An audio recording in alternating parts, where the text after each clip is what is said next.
if things start going wrong tonight, I suspect it could get a bit tasty. Yeah, I think you're right. I think they've got one or two gripes about Sean Dyche, and that is he hasn't put the new signings in, but then he played a young player at right back at the weekend.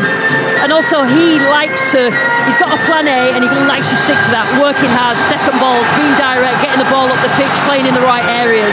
And if that doesn't work, he makes them do it harder. And I think they're probably the couple of gripes. So if this Everton fans, they don't see effort and endeavour and hard work, really high work rate tonight, then they will show that they're not happy with it, because that is the least that you expect from this side. Well, tomorrow night the show comes live from Wolves against Burnley. West Ham Bournemouth is live on Talksport. Forest Newcastle is on Talksport 2 tonight. Palace Norwich is live on Talksport 2. That kicks off at 8. Best way to get Talksport 2 is to have the Talksport app on your phone. You can swipe between the two Talksport stations easily, and you can also listen to Times Radio and all of the Virgin Music stations on the Talksport app, as well as some terrific podcasts on there as well. In the Bristol Street Motors Trophy, Liverpool's under-21s have equalised at Crewe 1-1, 10 minutes into the game. Best way, by the way, to get Talksport 2 is to have the Talksport app on your phone. You can swipe between the two Talksport stations easily, as I say. Mid-90s is when Oasis made their mark. It's also the last time Everton won a trophy. The Gallaghers are getting back together. Some might say it's time Everton got their act together. Let's get to Goodison. Here's your commentary team of former lead striker Lucy Ward, alongside Sam Matface. And when you walk into Goodison Park, you feel that history. Alan Ball, Howard Kendall, Dixie Dean, Neville Southall, Peter Reid. Those who don that royal blue shirt are standing on the shoulders of giants. Sean Dyche's team are far from comparable with those of the illustrious past. If this team lived forever in the Everton psyche, it's probably going to be for the wrong reasons. Let's be clear, Everton earned the same points as Brighton last season, but this season it started slowly, and tensions, because of all that has gone before, are already high. Beaten twice, no goals, 7 conceded, scrapping around for a right back. They bring back Seamus Coleman tonight. Injuries galore and lacking a threat up top. But whatever, Everton, this proud football club, cannot see its team collapse as they did at the weekend and on opening day. The club has been feuding with its fans as long as the Gallagher brothers have been arguing amongst themselves. Where did it all go wrong? What is the master plan? Well, despite more discontent, Sean Dyche has urged the club to stand by me, and let's be honest, he's probably their best bet to ensure they don't fade away into the Championship before a takeover can happen and the new stadium can open. But of immediate concern is avoiding embarrassment tonight against a Doncaster team who almost stopped the clocks when the two met last season. 6 changes for Everton tonight. Pickford in goal, Coleman, Keane, O'Brien and Nikolenko. Irabudum and Garner are the two holders in midfield, Lindstrom and Jai. And McNeil behind Beto in attack. Doncaster, Habby and Lawler in goal. Tom Nixon, Joseph Olowu, McGrath and Senior the back four. Bailey and Patrick Kelly will look to build up from deep. Molyneux, Westbrook and Gibson behind Ironside up top. If you want every angle of the Carabao Cup covered, then be here now. 9 ties featured on a terrific Tuesday of Cup action. Talksport 2's got Palace, Norwich, but on Talksport it's Doncaster against the Toffees, whose plight is familiar to millions. Lucy Ward is with me. Lucy, how important is it for these new players, fringe players of Everton, to settle in quickly? Yeah, I would say more than anything. You know, they're coming into a team that's losing, so the shirt's up for grabs. So Lindstrom, it looks like he started on the right-hand side, and Jai just behind Beto, which I think is probably his best position. And I'm quite excited to see him because he's a good ball carrier, he's good 1v1. You know, we've seen little bits of him, haven't we, in England playing. And I just think that if he can get himself in this Everton team, then he will score goals. James Bell is the referee, and he's already having a word with Seamus Coleman down in front of us. There's no VAR tonight as a result of us being in the Carabao Cup. There's a foul by Irabunum on this near side, a new signing that has been blooded into the first team right from the very off. He was at Aston Villa last season. He was acquired by Everton, and he was thrown straight into the team after his £9 million move. He's given away a free kick on the halfway line. We haven't actually got the ball anywhere more than 5 yards over the halfway line yet. It's a bit of needle. So Jack Senior, left back for Doncaster, just had a little go with Lindstrom, so Irabunum just nailed him straight afterwards, and that's basically the opening for the game right in front of us on the touchline. Ball sent long down the right hand side by Doncaster, collected over on the far touchline by James Garner, who plays it against Luke Molyneux, and it's out for a throw in midway between the edge of the penalty area and the halfway line, far on the Everton left. Floodlights on, grey skies overhead, rain drizzling down as it has been a lot of the day in the northwest of England. For the Everton support, for a club like this, the general manner of the drubbing at Tottenham was more concerning than the actual result, I think. The idea, Lucy, that this could be yet another season of strife and toil was already starting to take root. Yeah, I think that the central midfield has been a problem. They absolutely run ragged. Irabunum, new signing, baptism of fire in terms of him at Tottenham, but you've just got to forget it and get on with it, and the next game, this one, is the most important. Good combination in midfield. Njai and Beto involved as the ball is switched by Garner to the far side, collected by Irabunum, who skips past one challenge and moves it out to the Everton right, about 15 yards inside Doncaster territory. A swished cross by Coleman is cut out by Oluwu, and it's cleared again by Doncaster to the halfway line. Keane starts it once again for Everton in those blue shirts, white shorts and white socks, attacking the Park end away to our right hand side. Lindstrom loses control and it goes out on this near touchline. Jack Senior, the left back, will take the throw in on this near side. Lindstrom, who signed on a season-long loan from Napoli. He got the move to Napoli after winning the Europa League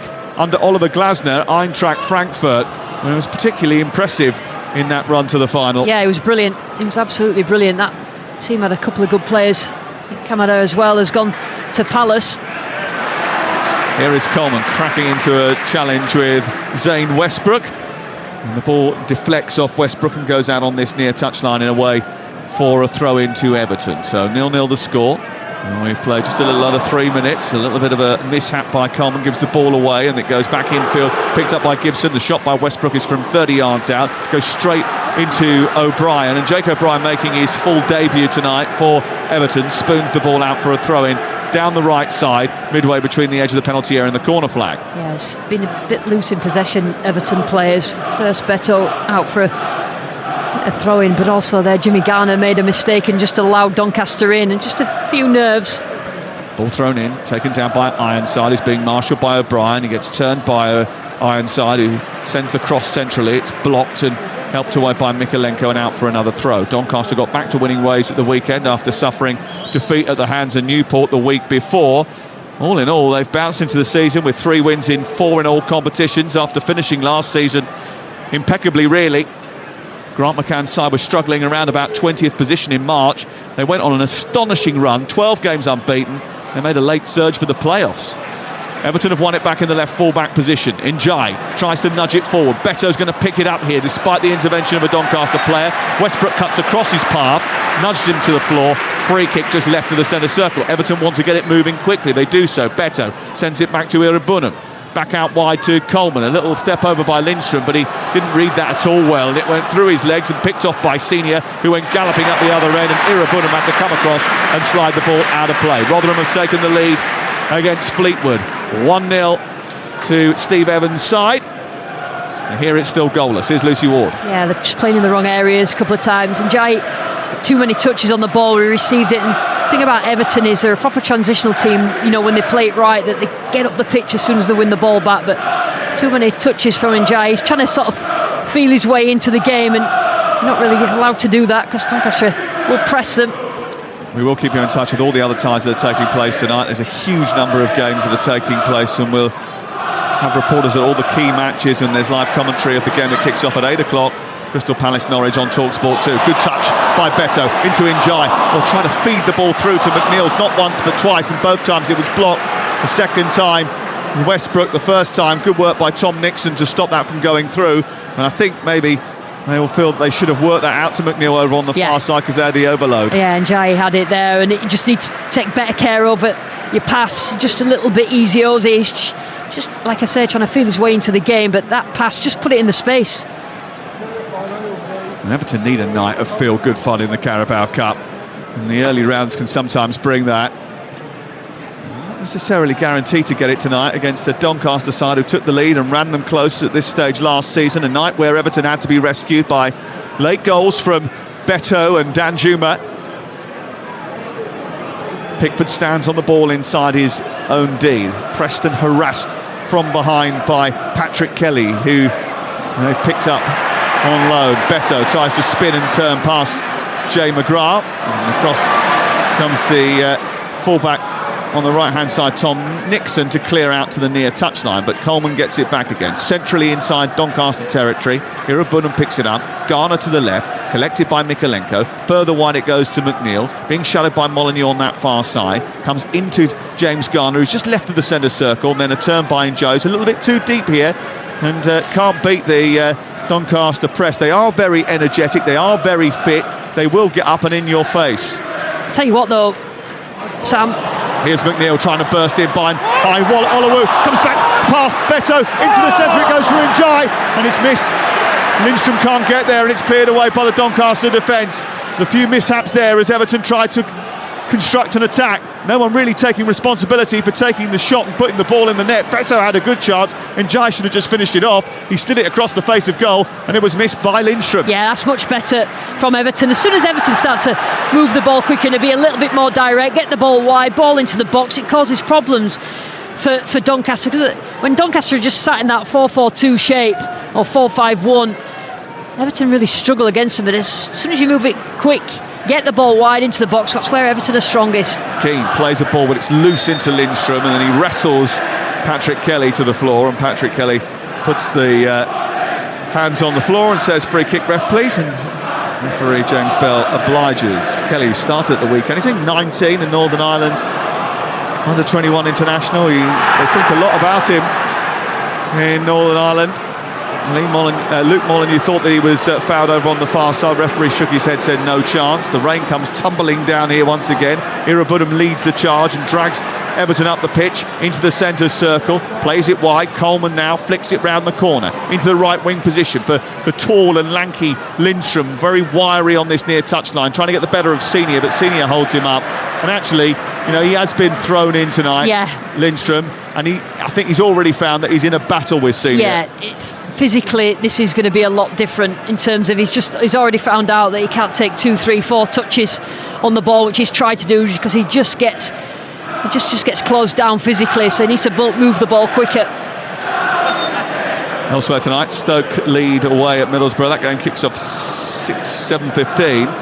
Rotherham lead Fleetwood by a 0-0 away from home. Let's go down to the Amex Stadium and get an early update from Talksport's Alex Crook.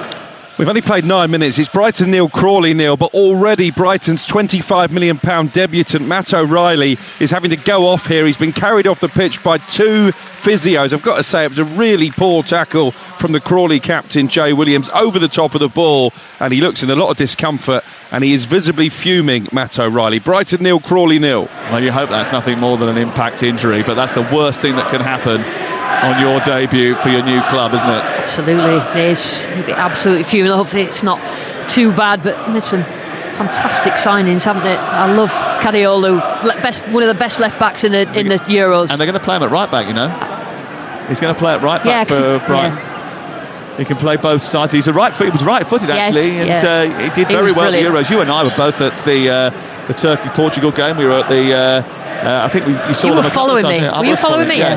Do you know what it was? It was your hat that you were wearing. I just was compelled by them. Your bucket hat that you kept walking around in, because the sun was too much for you apparently. Yeah, Dortmund, the sun was very low anyway. It's raining here. Yeah, it is, very much so. Ball sent down the left-hand side. Everton could do a bit of sunshine. The ball is played into the left channel. It's retrieved by Doncaster and picked up by Westbrook, who eventually conspires on this near touchline with Bailey. Goes back infield, Ironside chasing. Bailey goes to try and pursue Pickford, who has the ball at his feet, and eventually Coleman will get it clear up towards the halfway line. Beto tries to dive after the ball, goes out on this near side. By the way, are you a big Oasis fan? Yeah, sort of. I don't think I'll be queuing for tickets. Don't do it. Leave it for someone who really, really wants them. You clearly don't. Let's go down and get a goal at Loftus Road. Ollie Klink.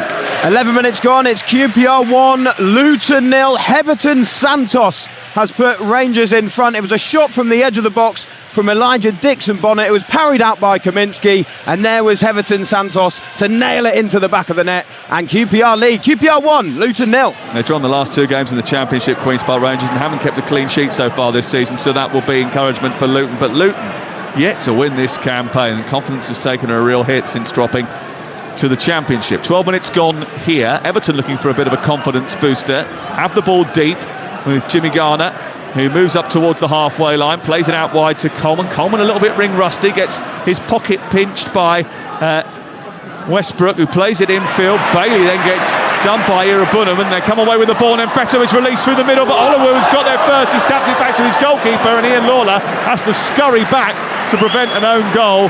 He always looked confident enough to be able to do that, but they almost wrong-footed each other. Yeah, Oluwu was certainly first to the ball, trying to pass it back to his goalkeeper. Lawler had already come out, but he got back in time. But Everton just need to simplify what they're doing, cut the touches down, play in the right areas, and I'm sure that's everything that Sean Dyche said to them before this game. You know, they're taking too many touches in the wrong areas of the pitch and being closed down by Donny. Here is Jimmy Garner again under pressure, and again, you know, Grant McCann's done a very good job with them. They are in confident mood. They like to play a progressive style, essentially an attacking possession style of football, but they go after you. You know, they win the ball back quickly. They want to turn it over. They want to get it forward in a good way. They can mix it up as well if they want to go over the press. What you'll see is they play with huge energy. And they've got really enthusiastic young players. They've got nothing to lose, Doncaster. They come here to Goodison. They know that Everton are not in a good place. So if they can work out, close down, keep a good defensive shape, and then just look for the opportunities to get themselves forward. Well, you get the feeling with Everton, they'll always give you a opportunity, that's for sure.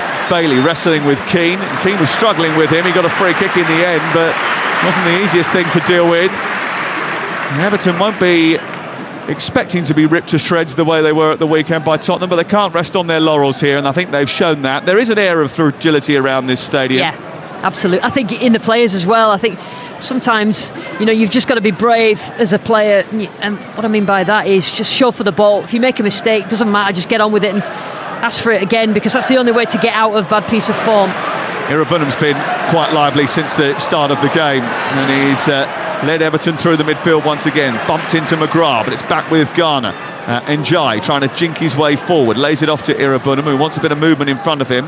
But again, Doncaster have plugged the gaps and got back into shape well. They're on the halfway line here, moving the ball to the left. Mikalenko back to O'Brien. Jake O'Brien, who signed in the summer from Lyon for £17 million. It's first appearance for him for Everton. He made 32 appearances and scored 5 goals for Lyon last season. He's the first Irishman to play in League 1 since Talksport's Tony Cascarino, would you believe? Right, let's go down to the den. Ian Abrahams. Millwall 0, Leighton Orient 1. Dan Aggie's got the goal. It was a lovely work goal actually once they picked the ball out of Femi Aziz's pocket and from the edge of the penalty area fired past Liam Roberts. Millwall 0, Leighton Orient 1. Second bottom in League 1, Leighton Orient lead Millwall by a goal to 0 after making 7 changes. Here's Lindstrom down the right channel for Everton. 0-0 here, trying to get to the byline. Tries to get the cross in, it's blocked by McGrath and goes out for the first corner of the game. Yeah, I mean, the thing that Everton lacked quite a lot last season, they're quite a functional team, so they don't really have that much gamecraft, only probably McNeil. But now that Njai's come in, Jimmy Garner's got that in his locker as well. They just need those sort of creative players to get the ball in the right areas. Yeah, just sort of bed themselves into the game, really. Here is Njai taking a touch back towards McNeil, but McNeil's in an offside position when he receives the returns. They took the corner to sort of just in front of the edge of the penalty area, and Njai made a darting run towards him, then played it back to McNeil, but McNeil had just not looked along the line. Yeah, I mean, from here, from the angle, there's about 50 posts in my way and about 4 TV screens, but I think what I saw was it didn't look offside, but he obviously hadn't got himself further out. It's a lovely old stadium, but I don't think too many people will shed a tear next summer when we move into the slightly brighter area of stadium and facilities. Let's go back up to Loftus Road. There's been another goal for Ollie King. Hold on a second, because McNeil's got the edge of the penalty area, trying to slip in Beto. He was caught in two minds. He was going to shoot, then he was going to feed Beto, and then in the end he did neither, and Doncaster looked to break in behind Coleman, but Coleman steps across, chests it down and clears off. So let's go off to Ollie Clink at Loftus Road. It's the equaliser. QPR 1, Luton 1, and it's an absolute beauty from Zach Nelson. The ball was drifted in from a corner, it was headed away, it dropped to Nelson on the half volley, and he's fired it back in to the top left hand corner. Brilliant goal, and Luton are level. QPR 1, Luton 1. It's only the second goal this season that Luton have scored, and that goal coming from Zach Nelson means that it's 1-1 there, and QPR continue their trend of not being able to keep a clean sheet so far this campaign. 0-0 here, ball on the right side with Luke Molyneux, who has a great way of unlocking defences, and he's turned the ball round the corner towards the right hand side, and then Nixon on the overlap on the right touchline brings the cross into the box, looking for the run of Ironside. It's headed away by Keane and picked up by Patrick Kelly, who goes past Lindstrom, tries to push it centrally. It's cut out by Irabunum, and now a chance for Everton to try and clear. Upfield they go at pace over on this right hand side. Lindstrom looks up, floats the ball into the penalty area. It's a poor delivery, and it's cleared away. Right, let's head off to Vicarage Road. Alfie Reynolds. Watford 1, Plymouth 0 with 17 minutes gone. Ryovic with a beautiful flicked finish, which has nutmegged Grimshaw in the Plymouth goal. The fans at Vicarage Road seeing a replay of it, enjoying it, and it was an absolutely brilliant finish from the striker. Second goal of the season. We've played 7 minutes. Watford 1, Plymouth 0. What a great start to the campaign Tom Cleverley's had. Doing really well at the top of the Championship table, and seeing goals like that. Wayne Rooney, in contrast, hasn't really enjoyed his first few weeks in charge of Plymouth, I don't think. 18 gone. Everton 0, Doncaster Rovers 0. You're listening to Talksport over on Talksport 2. The game's just started between Crystal Palace and Norwich, and remember, tomorrow we've got two commentaries for you: West Ham Bournemouth and Nottingham Forest against Newcastle United, where we could see Sandro Tonali for the first time since his ban. Friday night, Luton QPR. We'll see that game play again, but this time at Kenilworth Road in the Championship on Talksport 2. And Saturday, 2:12:30s, Arsenal against Brighton in the Premier League is on Talksport, and Burnley against Blackburn, always a grudge match between those two, is live on Talksport 2. Tell you what, Doncaster are growing in confidence. They haven't really looked that troubled, apart from the couple of times that Everton have gotten the ball in behind. But Everton look like a team that haven't scored this season, and they've conceded a lot of goals. They don't particularly look that confident, but I think a goal would just boost them. But it's where that comes from on this pitch. Where has all this come from, really? Because I know there's uncertainty behind the scenes, and obviously there's been a collapse of a takeover deal, another takeover deal, then didn't go through. They thought that was going to happen, and then they've got John Textor waiting in the wings to sell his stake in Crystal Palace. But ultimately, last season, if they hadn't had points deduction, they would have finished 12th. Absolutely, they had good runs in the Premier League as well, but always under pressure because they were near the bottom.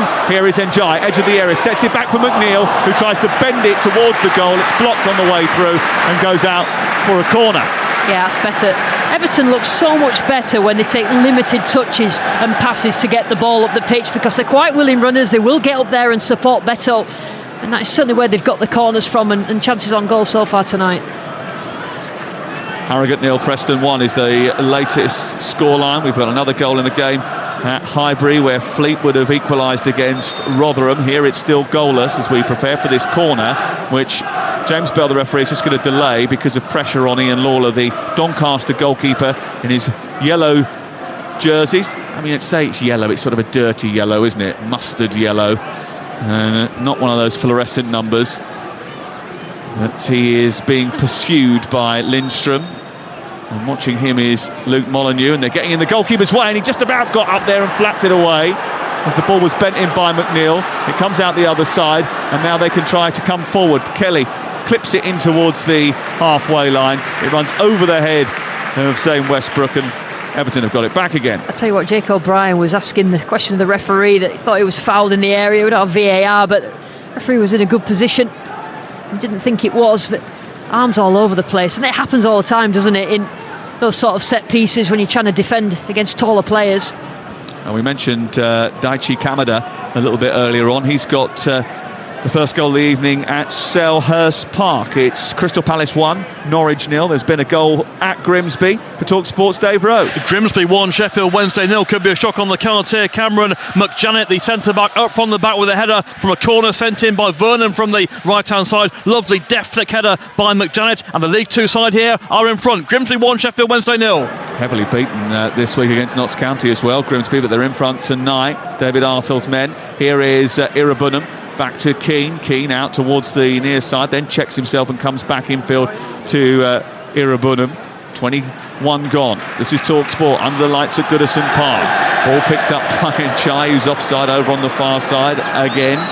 Yeah, and Njai's just trying to move around the pitch, trying to find himself a bit of space, and it's about building up those connections. It's a good chance for these new players to play in this Everton team, but you know they don't play together normally, so Njai's just not quite got on it, and I've seen him play well. He's such a good player. I think when he gets used to it and he gets settled at Everton, he'll be good. And let's go off to Blackburn, Ewood Park. Mickey Gray is watching. There's been a goal. Where we have a penalty, Sam, for Blackburn Rovers. Arne Sigurdsson was fouled by Oliver Casey in the 18-yard box. Stonewall penalty.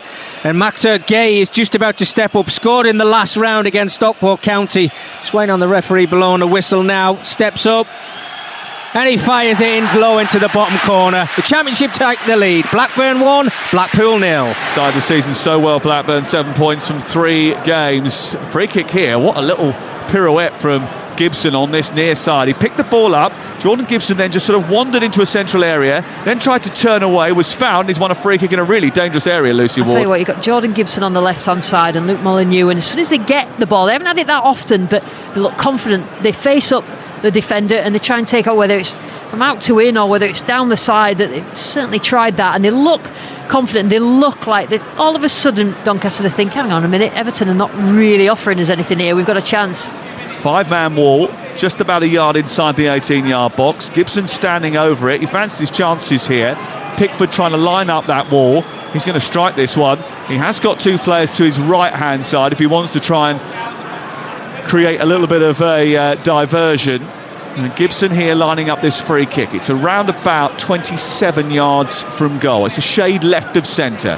The open side of the goal is where he's going to aim at, in front of the Gladys Street. He steps up right-footed, tries to knuckle it, hits the top of the wall and goes over the top and out for a corner kick to Doncaster, their first of the evening, 0-0. Yeah, and as usual, Everton, in terms of their defensive set pieces, are usually quite strong, whether it's against a free kick. Wall did its job, but now they've just got to defend a corner. I would say that the taller team, Everton, so it's just about how Doncaster work the ball into the box. They've got a couple of big ones come up from the back.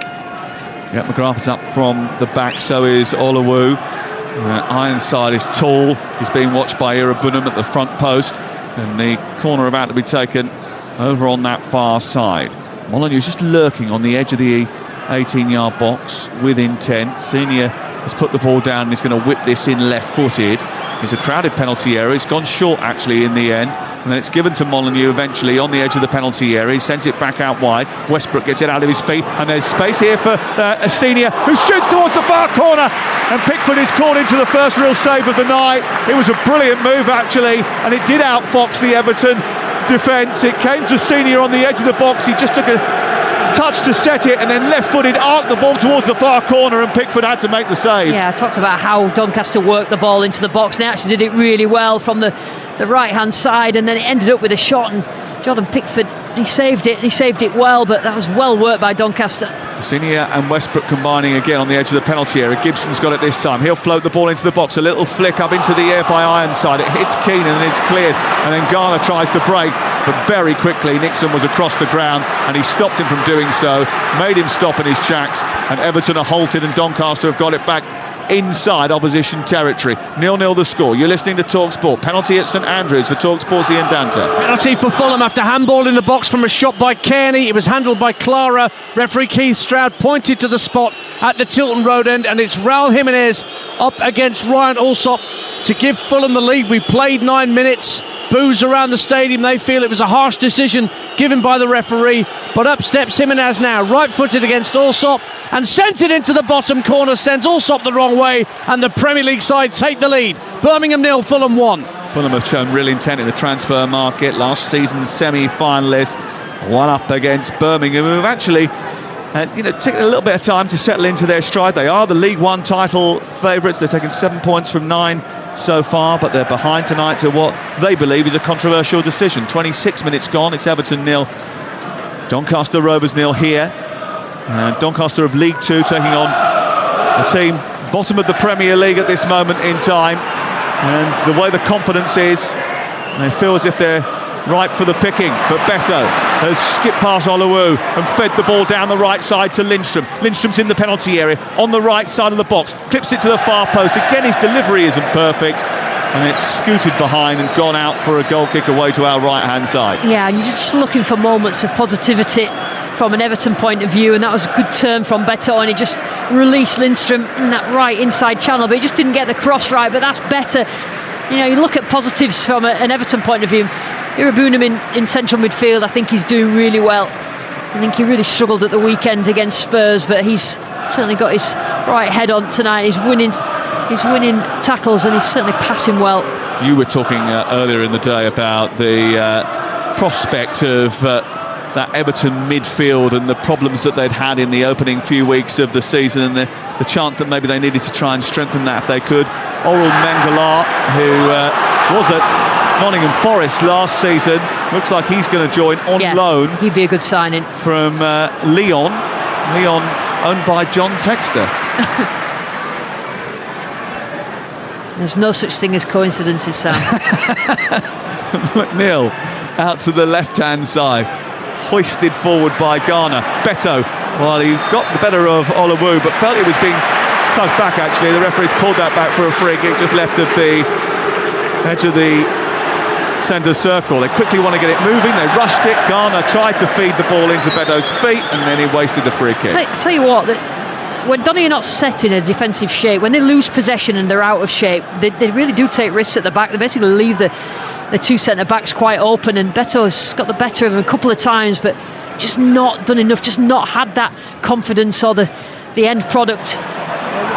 Here's Coleman bursting from right back into the central area, and then McNeil gets it, shoots, cannons off the defender, almost comes through to Beto. A rather wild lunge from Beto, and as the ball was taken away by Bailey, and referee James Bell pulls it back for a free kick on the edge of the penalty area. It was a little bit rash, that. Yeah, do you know what? That's frustration, because Beto has done a couple of things in the last 5 minutes where he's got a turn on, he's passed the ball well, but it just hasn't quite happened for him, and he knows that this is an opportunity for him to score goals and take the shirt, because they've not really got that many options past Calvert-Lewin. Undefeated Fleetwood have turned it around at Highbury. It's Fleetwood 2, Rotherham 1. Elsewhere, half-time, Middlesbrough Stoke leading by a goal to nil. Blackburn are 1-0 up against Blackpool. It's Grimsby 1, Sheffield Wednesday 0, Harrogate 0, Preston 1, Millwall 0, Leyton Orient 1, QPR 1, Luton 1, Huddersfield 1-0 up away at Walsall, Watford are 1-0 up against Plymouth, Fulham 1-0 up against Birmingham, and Crystal Palace lead on Talksport 2 against Norwich. If you haven't heard your team, it's 0-0. It's 0-0 here as Everton come forward with Coleman on the byline, positioning across from the right-hand side, headed across the face of goal by McNeil, but it doesn't drop for Beto, and it's cleared away by Doncaster. Yeah, there's just a bit of tension as soon as the ball enters the box. From an Everton point of view, there's tension about who's going to take the risk, who's going to have a shot. Well, that was sort of illustrated in the first few minutes when they put together a reasonably good move, actually, which ended up coming down the right-hand side, and Jai found himself on the edge of the 6-yard box. Instead of putting the trigger, he tried to square it. Yeah, and that's about being brave. Take that shot. Doesn't matter whether they boo you, just keep trying. Here is Njai again, nudging the ball into the left channel. McNeil with the effort, tries to fly one at a 45-degree angle towards the far corner. Lawler moves to his left and fingertips the ball around the post. Yeah, we haven't really seen that much Dwight McNeil in that sort of position. He had a couple of shots that have been wayward, but that was a great effort. Lawler did really well, and it's gone out for a corner. An opportunity again for Everton to get O'Brien and Keane up from the back and try to work. You know how good they are at set pieces. Plays most weeks, plays most games, Dwight McNeil. In fact, he featured in each of the last 44 games in all competitions. He's coming around the back now, trying to influence the play as he swings the ball from the corner towards the far post. Tell you what, chance caught by the goalkeeper. Chance that, Sam. It was O'Brien again. He got brought down the last time and was appealing for a penalty. He goes really wide and comes in at that far post, and it actually drops on the floor for him, and he was sort of stooping to head it and didn't get it right, but it's sort of just tipping in Everton's favour. Those set pieces need to get one right. Yeah, it was drifted right towards the back edge of the 6-yard box. He was coming right round the back, and he was so far wide of goal that even when he tried to stoop to get on the end of it, the angle was so very, very tight. Ball picked up by Njai, back into midfield, and Lindstrom wanders centrally from his right-sided position up towards the edge of the D. McNeil can't thread the ball through to Beto. It's cleared away, so we'll go off for another goal at St Andrews. Talksport's Ian Dante. Birmingham City 0, Fulham 2, and Jay Stansfield scores against the club where he scored 13 times on loan last season. Quick free kick for Fulham inside their own half, caught Birmingham's back four completely square. Stansfield onside, scored and did not celebrate. Birmingham City 0, Fulham 2. Brighton and Crawley have only ever met once before. That was January 1992. Brighton thrashed them 5-0. How are they getting on tonight? Alex Crook. Well, they've got the first one. Brighton 1, Crawley 0. Carlos Baliba with the through ball, picking out the run of Simon Adingra. His finish in off the goalkeeper Woolacott, and it's Brighton 1, Crawley 0. Yeah, and I think that was highlighted earlier in the programme as a possibility. Adingra was a decent price to score the first goal tonight, and he has done for Brighton, and Fabian Hertzler is off to a brilliant start at Brighton. 0-0 here, in contrast to the starts that Sean Dyche has made here and Everton have made over the course of the season with that at Brighton. Completely different model of how to run a football club, and I know which one many of the fans wish they'd followed, that's for sure. And again, Everton, if they just cut the touches down in that middle third of the pitch, because Doncaster, there's just red shirts, red and white striped shirts everywhere. So if you take 2 or 3 touches, they're straight on you. They've got nothing to lose. They're working really hard off the ball. But as soon as they reduce the touches, move the ball and play in the right areas, Everton, then they get their opportunities. That's confidence though, Lucy, isn't it? When you're nervous, when you're worried, when you're concerned.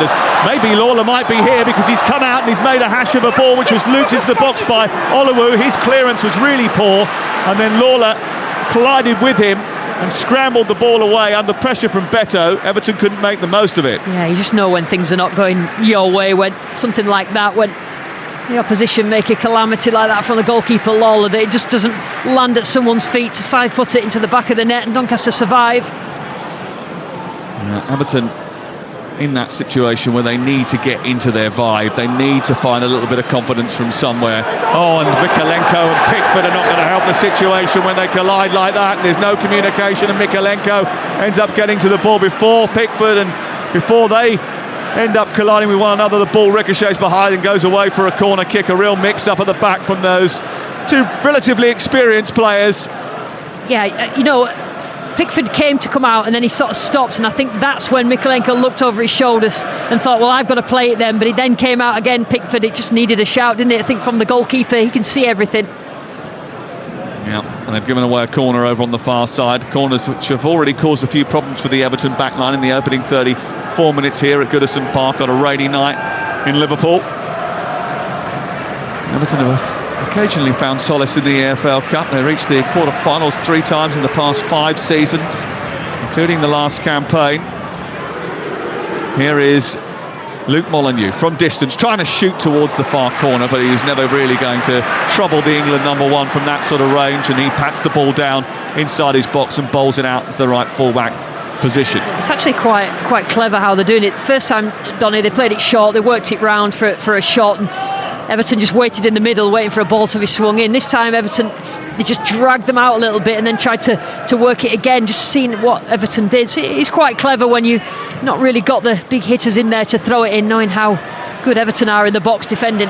This is supposed to be the night where those new signings settle in, show Sean Dyche that they can handle the rigours of English football. This is a team from League 2 that they're playing, with all due respect, and as of yet, Everton are yet to have a shot on target in the game. Yeah, that's the disappointment. That's, like I said, play in the right areas, but just that confidence at the end is just something that the whole team haven't got. And it's like they don't want to shoot because they don't want to miss, but you, as a player, you've got to go and do it. Having a shot, it can ricochet, it can go anywhere. Coleman down the right for Everton, on the attack now. They play the ball infield to Lindstrom. Lindstrom under pressure plays the ball back into Irabunum, who was shut down by Bailey, and they get away with it, and O'Brien brings the ball out and asks for another option as he came past the centre circle, and eventually they go wide to Mikalenko, back into Garner. Garner Moves centrally, gives it to McNeil, who's coming to that central position again where he can frustrate fans sometimes.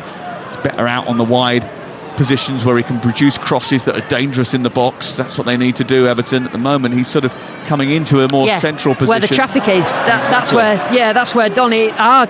Sam, central areas, they're showing Everton, we don't mind if you have it out wide, but if you play into central areas, we'll be there, and we've got a really strong narrow shape, and they sort of defend inside Everton's shape, so you're never going to, unless your passes are absolutely perfect and you move it quick, it'll be difficult to get there central. So need to be a little bit clever about the movement, Everton. But Donny, great defensive shape, they're growing in confidence and choosing their opportunities to either get forward in open play or with set pieces. Grant McCann, who made the most of the early part of the summer, getting lots of players in, refreshing his squad. Did have 12 members of staff on the hunt for last-minute bargains and loans last week. Nothing has come of it, and he says they're always on the lookout. He's been well supported by his chairman Terry Bramall and the CEO Gavin Baldwin, not just with the recruitment, but they've strengthened in every department. They've invested in the training ground. They've added a £1 million building to provide better facilities for the players. So they've got no excuses, really. They have added coaches, analysts, medical staff, relayed the pitches at the training ground, which look like bowling greens now. They want to give them the best environment possible to thrive and get themselves out of League Two this season. And they're competing with Everton here. Beto gets the better of McGrath, and then Senior drags him to the floor. That's going to be our first yellow card. And Senior taking one for the team because Beto actually had ragdolled Jay McGrath. The ball had gone up to him. He'd used his frame well, Beto, and he almost got beyond the defender. And once he had escaped, Senior had to pull him back. Yeah, I mean, he's actually winning his 1v1 duels, Beto, is a problem. So it's about getting the ball into him as much as possible, either play off him or he's managed to turn, I would say, 3 or 4 times. But again, it's about that final ball once he has done that. Brighton leading Crawley by a goal to nil. Fleetwood 2-1 up against Rotherham. 1-0. Grimsby leads Sheffield Wednesday. Preston have just gone 2-0 up away at Harrogate. Millwall 0, Leyton Orient 1-1 Queen's Park Rangers, Luton, Huddersfield 1-0 up, Watford 1-0 up, Fulham 2-0 up, and Palace 1-0 up. You're up to date on Talksport. Brighton have lost Matt Riley to injury just hours after signing him, which is a real worry for Fabian Hürzeler. Everything else seems to be going his way at this moment in time. Everton have got a free kick. It's 5 yards outside the box. It's wide on the right-hand side. And they've got 4 to aim at the back post. And that's where Lindstrom is delivering the ball. It actually doesn't reach that far. It flicks off a Doncaster defender. There was half-hearted complaints that Bailey had handballed it. He hadn't, and it's easily cleared away. That was a poor delivery. Yeah, it looked a poor delivery, but actually it found itself through the first 2 Doncaster players who were trying to defend it, but Everton, it just went behind. And again, there's a few shouts from this Goodison Park crowd. Garner picks up a loose ball after Senior's poor header into the box towards Beto. It's flicked behind by McGrath instead and out towards the far touchline, rescued by Nixon, and will be cleared upfield. But it was a good delivery that time from James Garner in towards the penalty spot, looking for Beto. Tell you what, McGrath did really well defending that, because that's a whipped ball in, and Beto was the favourite to try and get his head to it first, but McGrath dealt with it really well, the left centre back. 6 minutes to go before half time. Everton desperate for the breakthrough here. It's 0-0 between them and Doncaster of League Two. It's back with O'Brien to Keane, and then back to O'Brien again. O'Brien making his first start in an Everton jersey. He's big and tall and strong. He's got the look of Jared Branthwaite about him, really. Branthwaite is still injured at this moment in time, and Everton are suffering from a injury crisis. But when you've got such a small squad, every time you pick up a couple of injuries, it's an injury crisis. Let's go off to the King Power Stadium. There's been a goal for Talksport's Jeff Peters. It's Leicester City 1, Tranmere Rovers 0. Jordan Ayew on his full debut for the club, just outside the penalty area on the left-hand side, cut onto his right foot. He curled it. Murphy, the keeper, got a hand to it, but it's in the back of the net. Leicester 1, Tranmere 0. Is it the first goal that Tranmere have conceded all season? I think it might be. They're unbeaten at this moment in time under Nigel Atkins, Tranmere. But they're behind tonight against Leicester. And that goal coming from Jordan Ayew, that's how you want new signings to settle in, isn't it? On your full debut, get a goal like that. Everton would love a debutant to score a goal tonight. They'd love to score a goal, actually. 5 minutes to go before half-time. Yeah, like I said, they just look like, smell like a team that have just not scored a goal this season, that are a bit lacking in confidence. It's amazing what a goal scorer does for a team. They just need that kickstart. It doesn't really matter how they win this game, it's about winning it. Dyche is right though, isn't he? You know, they don't grow on trees. You can't find them everywhere. Everyone's looking for one. No, and they don't come for 10 million quid and 75 grand a week in wages. They're a lot more expensive than that. Absolutely, a bit like you, Sam. If only, eh? I could buy more of your bucket hats. Preston have gone 3-0 up away at Harrogate. 0-0 here. And you're listening to Talksport, and it'll be interesting to see the reaction at half-time from the Everton crowd, because I think you're right. When things are going well for Everton, they're a major asset. But when things aren't going well, it can be a very difficult place. Yeah, it can, but a lot of times last season they just raised these set of players up, you know, greeted them outside and knew that they needed to get behind them, and you know, the players worked for them. They had a bit of hassle, didn't they, at the weekend at the train station where a few fans had a go at them. I don't think that helps, but you can understand the frustration. It's like, you know, it's a chronic lack of investment. It's like the sublime to the ridiculous. They had loads of investment and wasted loads and loads of money, and then they're replacing players with players of lesser quality at times last season. And then Sean Dyche looks around for a goal scorer, and he's got Calvert-Lewin, who doesn't always stay fit, and Beto, who huffs and puffs and doesn't really score the goals that are needed. So it's a bit disappointing for these Everton fans. He did have a reasonable record in Italy, 22 goals and 65 through Udinese. He got 10 in the season before he joined Everton. Here is Lindstrom bursting into the box, but again just can't get away from the defender. And it's overrun and it's cleared away and put out on this near side. There was a bit of wrestling on the edge of the area before it was fed towards the edge of the box. Didn't quite work out again for Everton. And although Lindstrom ran through a gap, he couldn't get hold of the ball, and it just was gobbled up by the Doncaster defence, and it's out on this near side. I think Lindstrom's had a difficult evening so far. Looks like he's lacking in a little bit of confidence, and I think that can happen to you when you're flying at a club like Eintracht Frankfurt. Everything's going well, you're under a manager that believes in you, then you go off to Napoli, and it doesn't quite work out as well as you were anticipating. They had a difficult season last year in comparison to the season before, and now you're trying to find yourself again at a club where again it's cloaked in a lack of confidence. Here on the right side, Doncaster break forward. Nixon plays it out to Molyneux. Jinks past the defender, produces a cross towards the back post. It's chested down by Patrick Kelly. Picked up by Senior. Senior tries to go past Lindstrom. He nicks the ball and then gives it straight back again. Luckily, Beto chased after it, and he went careering out to this near side, slid off the pitch and into the advertising holding, and it goes out for a throw-in.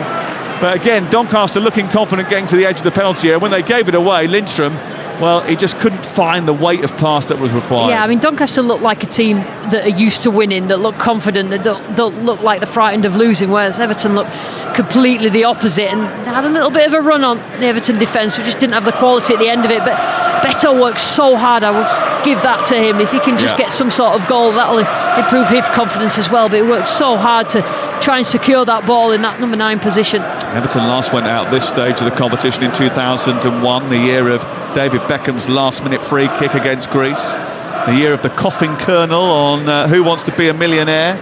Oasis played their Barrowlands gig, and it was the year that the film Harry Potter and the Philosopher's Stone was released.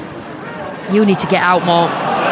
Here is Njai trying to burst past the defender, gets into the edge of the box, gives it to Garner, right-footed shot, and it's deflected over the top, and it's only a slice of misfortune that stops James Garner from opening his account for the season. It was a really good move. Down the right the ball went. It was pulled back through the penalty area. Garner went to finish, and it was deflected over the top. Yeah, that's much better. Njai down that right-hand side, more positive, getting in behind, and they do look dangerous, Everton, but it's just that final ball, I think it was Oluwu who closed the ball down from Jimmy Garner's left-footed shot. Yeah, I think Nixon was there as well. I think it hit both of them and went over the top and goes out for a corner, which will be taken far side. Garner drifts it in. Oh, it's missed by Lawler and goes straight behind and away for another corner. Tell you what, Lawler's come out for it, absolutely missed it. I think everybody expected him, every single player expected him to get a punch on that, so nobody was there to just put it in the back of the net.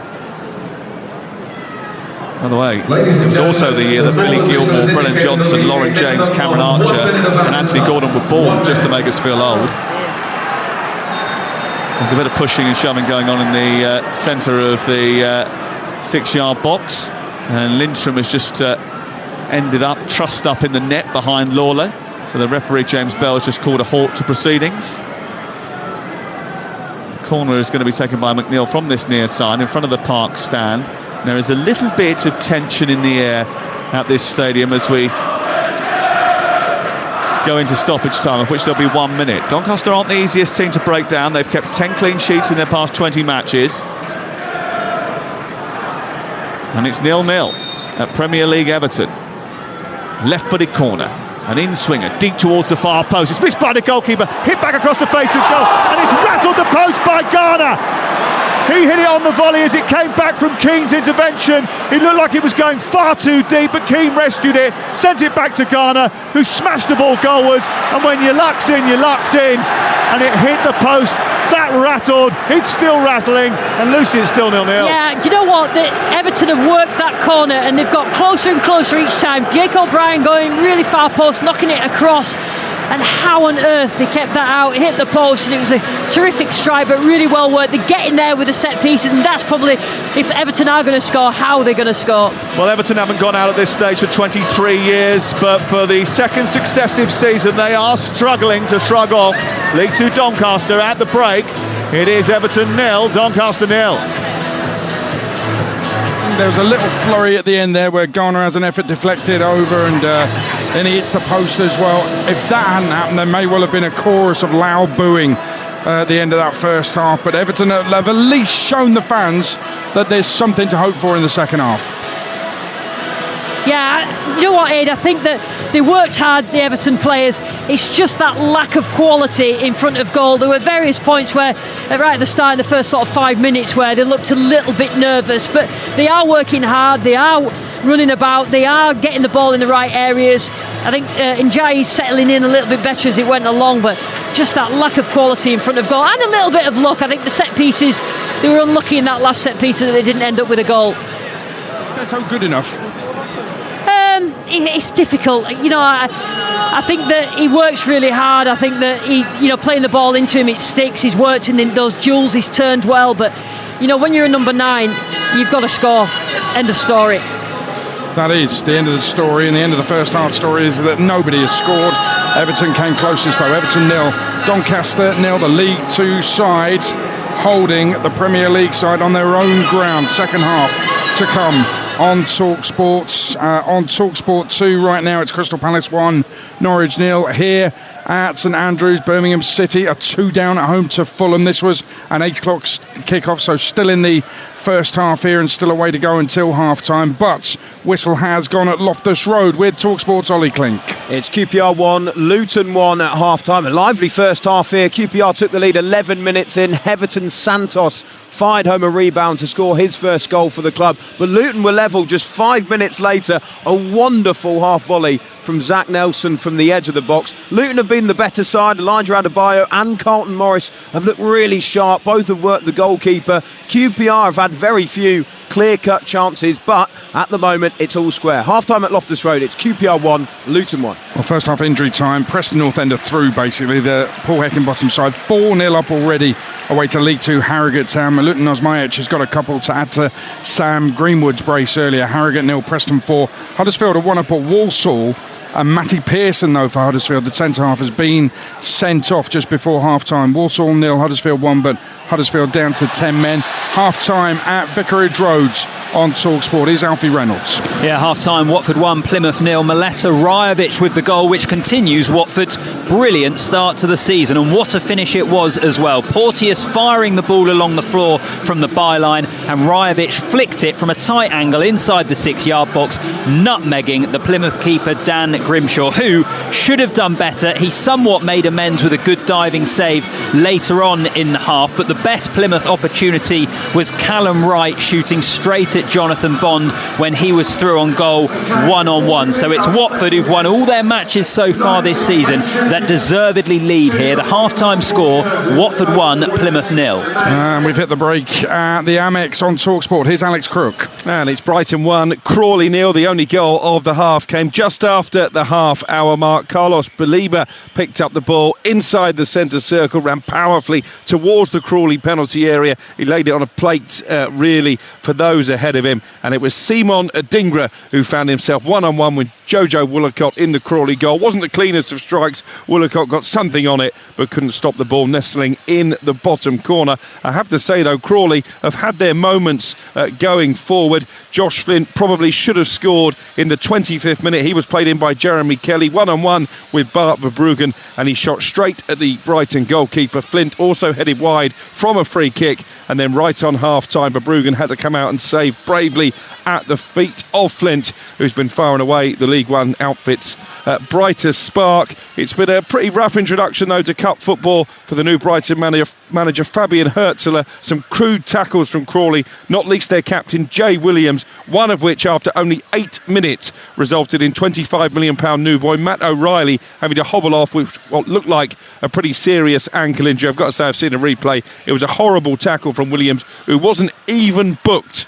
It's Brighton 1, Crawley 0. Alex, I've seen it as well. It's a disgraceful challenge. I don't really know what the Crawley player is thinking of going in like that. How on earth is it not a red card? It's not even a yellow. It should be a red card. It's probably 2 red cards. Yeah, absolutely incredible. And to make it worse for Brighton, there was another challenge from Williams not long after. This time it was on Julio Enciso.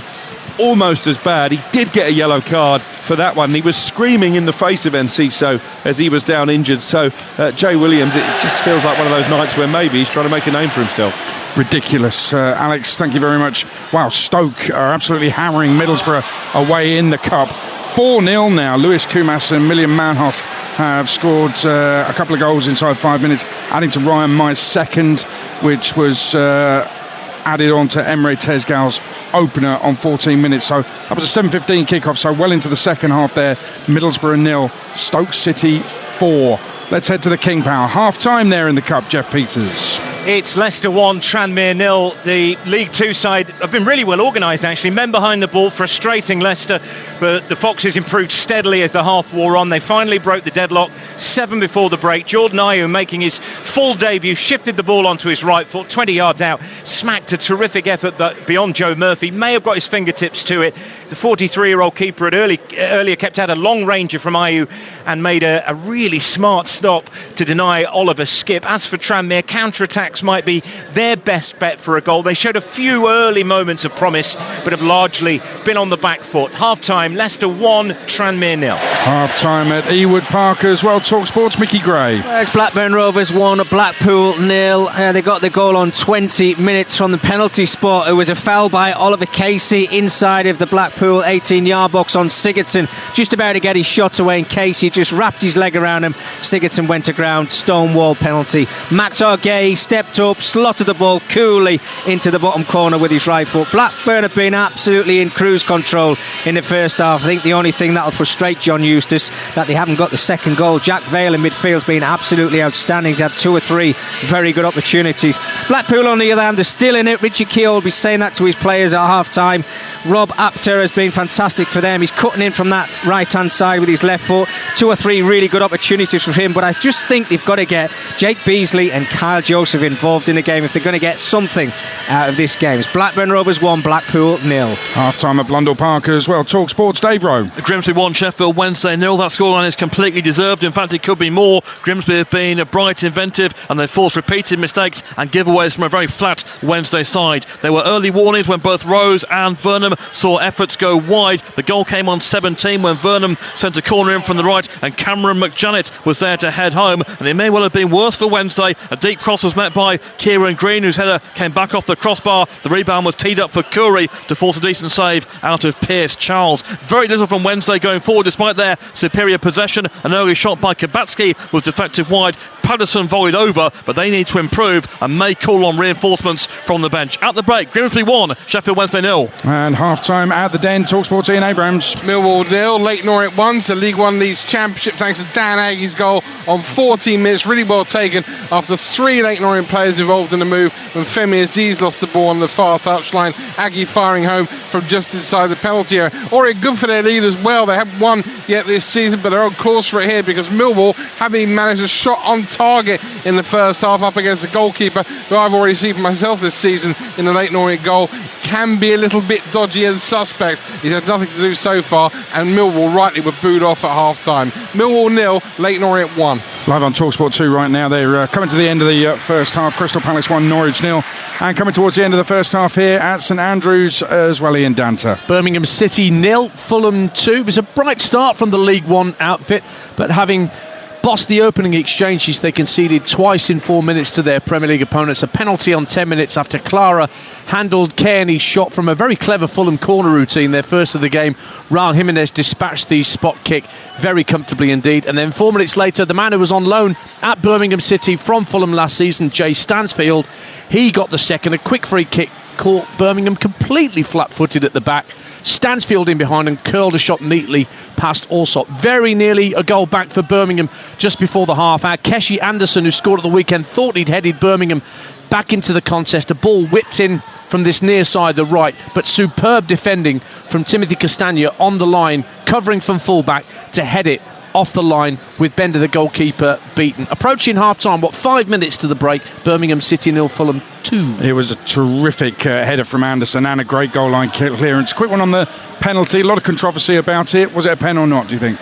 Well, I'm more interested in whether it was inside the 18-yard box as to whether it was deliberate handball from Christophe Clara. It was a beautifully worked corner routine from Fulham, and it certainly pulled Birmingham's defence out of shape. And then Kearney had the shot from about 25 yards out, and I think Clara had his back to the ball, but was his arm away from his body in an unnatural position? That was what Keith Stroud's decision was. Of course, we are in a VAR-free zone here, thankfully, at St Andrews, and that was the decision. Birmingham have just won a free kick at the edge of the area, with one of the Fulham debutants, Cuenca, bringing out Anderson, but it's 2-0 to Fulham. Let me quickly run you through the scores then. Stoke have got a fifth, Million Manhoef with his second, Middlesbrough 0, Stoke 5 in a 7:15 kick-off. Half-times, South Yorkshire Derby, Barnsley 0, Sheffield United 0, Barrow 0, Derby 0, Blackburn 1, Blackpool 0, Brighton 1, Crawley 0, goalless at Coventry, goalless at Everton on Talksport, Fleetwood 2, Rotherham 1, Grimsby 1, Sheffield Wednesday 0, Harrogate 0, Preston 4, Leicester 1, Tranmere 0, Millwall 0, Orient 1, QPR 1, Luton 1. Great goal from Zach Nelson, that, by the way. Shrewsbury 0, Bolton 0, Walsall 0, 10-man Huddersfield 1, Watford 1, Plymouth 0, and in the latest in the first half, Birmingham 0, Fulham 2, Crystal Palace 1, Norwich City 0. You're listening to Kick-Off on Talksport with Ladbrokes. 18+, BeGambleAware.org. Reasons to like Talksport. 1, 2, 3. Football, golf and game day is go. It's the ultimate heavy-hitting Premier League experience. Exclusive rights to 2 massive Saturday games. What a goal! Arsenal versus Brighton. Kick-off, 12:30. On Talksport. And he's drilled one into the bottom corner. Everton versus Bournemouth. Kick-off, 3 p.m. On Talksport 2. A little tuck round the corner and in. New signings, new season, new trousers. Game day on Talksport and Talksport 2. And now we hear from listener Ian on Kick-Off on Talksport with Ladbrokes. Supercharge your odds with our Odds Boost button. Selected markets applies to first £50 of stake. Terms apply. 18+, GambleAware.org. Well, I've been collecting and categorising gnomes for about 17 years now. I've devised an 8-character coding system relating to gnome size, gnome colour, gnome boot shape, gnome facial expression, gnome fishing rod, gnome no fishing rod, gnome hat contortion. Get on, Bally! Bally Casino has arrived. The American gaming experience is now here in the UK. Join and get free rewards every day after your first £10 deposit. Get 30 free spins when you spend £10. Play online today. UK only. New members only. Must opt 10 free spins on Secrets of the Phoenix Megaway. Spins value 20p each. 30-day expiry. Further terms apply. 18+. Play responsibly. BeGambleAware.org. At Crown Trade, we ask painters and decorators, how spicy do you like a curry? Oh, mild, definitely. Medium for me. Stick the toilet roll in the fridge and let's go for it. At least there's one thing they do agree on. There's no better paint than Crown. Crown Trade. It goes on great. 97% of painters and decorators who use Crown Trade agree. There's no better paint. It's not just paint, it's personal. Survey of 187 professional decorators. Evening, Money Super 7. Ready for your starring roles? Always ready, boss. What's today's mission? We're here to reward people who've saved money with us. What are we giving them? A year of free days out at thousands of venues. And when they keep on saving with us, we'll keep on rewarding them again and again. Sounds amazing. It is. Now, let's get moving. The curtain's about to go up. The Super Save Club from Money Supermarket. It's seriously rewarding. Selected products, qualifying purchase with an account. Claim 3 days out via app. Rewards include prepaid MasterCard or gift cards. 18 plus UK only. See site for T's and C's. 1 minute you've got the gymnastics on. Off she goes. Into flippy one. Another flippy. Followed by a flippy twisty. And the next. Flip, flip, hooray! You're a millionaire. Lotto. Will you be next? Play on app. The National Lottery. Account terms, rules and procedures apply. Players must be 18 or over. Hi all. How are we doing? Afternoon. Afternoon. Afternoon. Let's get this meeting. Meeting started. Hi Mom. Where's the tablet gone? When everyone's home, EE Work Mode prioritizes your broadband for working from home with full fibre, the UK's most reliable broadband technology. Yeah, I've got you loud and clear as a bell. This is broadband made for working from home. Search EE Broadband, powered by BT. Work mode with EE Smart Hub Plus. Full fibre, 47% UK availability. To verify, see ee.co.uk/claims. Hello, Sky Sports football commentator Peter Drury here. I don't sound like I usually do because I've been overdoing it recently. You see, Sky are showing more football than ever before this season, as well as the biggest Premier League games. With Sky Sports Plus, there's over 1,000 EFL matches too, including every Carabao Cup fixture live. Can I get a water? Thanks. That's better. Upgrade to Sky Sports today. Requires Sky TV. See sky.com for details. And join us here for the Coral All Kinds of Fans chase. And they're off. And it's Tom Tatar and Tweed leading them with the first, closely followed by the Nan, who always has a flutter on the Grand National. But here comes the stand. Well, let's get the half-time odds with Ladbrokes. Odds update on Talksport with Ladbrokes. Get money back as a free bet up to £10 if one leg of your Football 5 Plus acca lets you down. Pre-match straight line accas only. Odds are 3-1 or greater. 18 plus gambleaware.org. Still Everton 0, Doncaster 0. Everton are still 5-2 on to win in normal time. Doncaster 11-1. The draw in 90 is 29-10. It's the latest odds with Ladbrokes. 18 plus. Beat gambleaware.org. Odds update on Talksport with Ladbrokes. Supercharge your odds with our Odds Boost button. Selected markets applies to first £50 of stake. Terms apply. 18 plus. Gambleaware.org. So it's goalless on Talksport. Has Sean Dyche got a master plan? Here's Lucy Ward and Sam Matterface. Half-time headlines. Big shock on the cards at Borough. 5-0. Stoke in front there.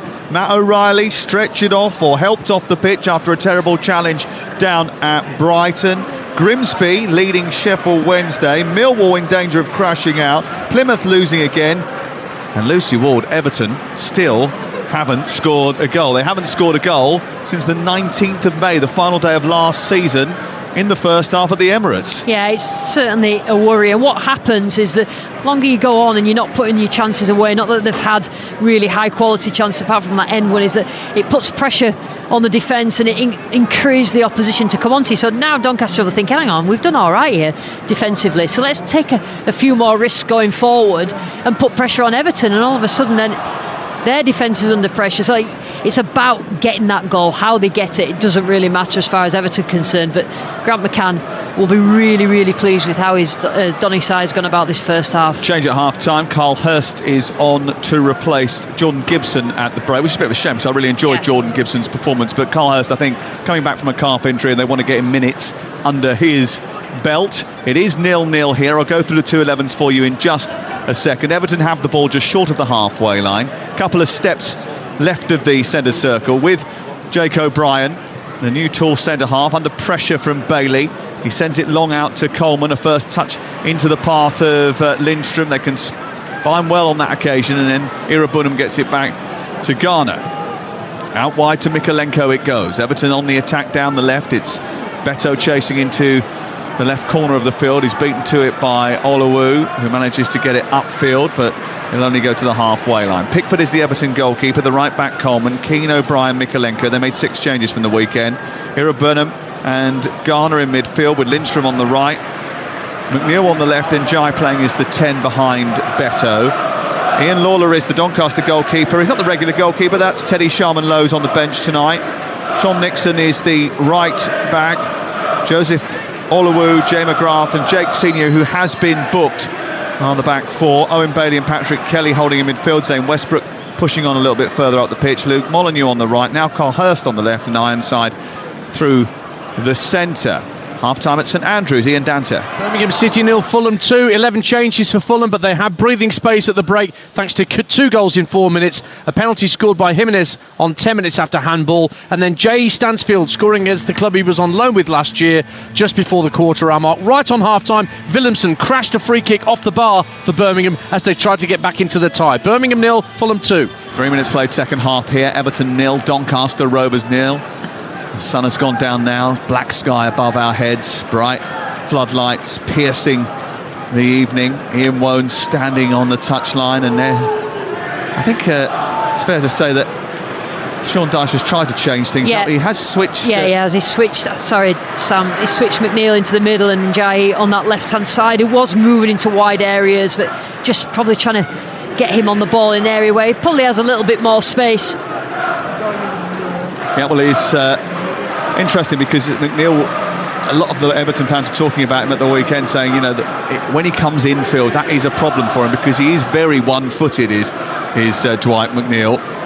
I wonder if he can create something that can unlock the door. And Jai passes the ball back to O'Brien. He was shut down by Ironside. I do like the look of Jake O'Brien. I don't think that all the new signings are perfectly match fit, which probably suggests why Sean Dyche, that's why you should trust your manager when he says that why he hasn't played certain players. But I do think that Jake O'Brien just looks like he's the right size. He looks a little bit like Branthwaite, but he looks quite comfortable when he's got the ball, and so that's quite pleasing for Everton fans. Yes, it's against a League Two side, but still. He did play a full season for a decent side in French football. He's an Ireland international as well.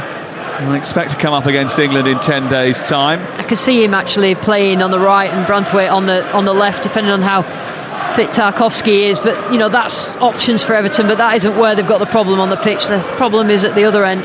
Yep, goals, as always, seemingly with Everton. It's a broken record.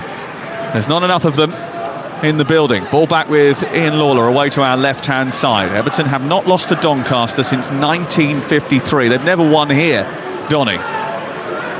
Ball sent long by Lawler up towards the right-hand side. Headed away by O'Brien. It's out of play. And it's going to be a throw in midway inside opposition territory. Goal at the Amex, Alex Crook. And it's Brighton 2, Crawley 0. 3 minutes into the second half. All started with a wonderful piece of skill on the halfway line from Julio Enciso. He made his way to the edge of the area, picked out the run of Jeremy Sarmiento, and he lashed home left-footed. Brighton 2, Crawley 0.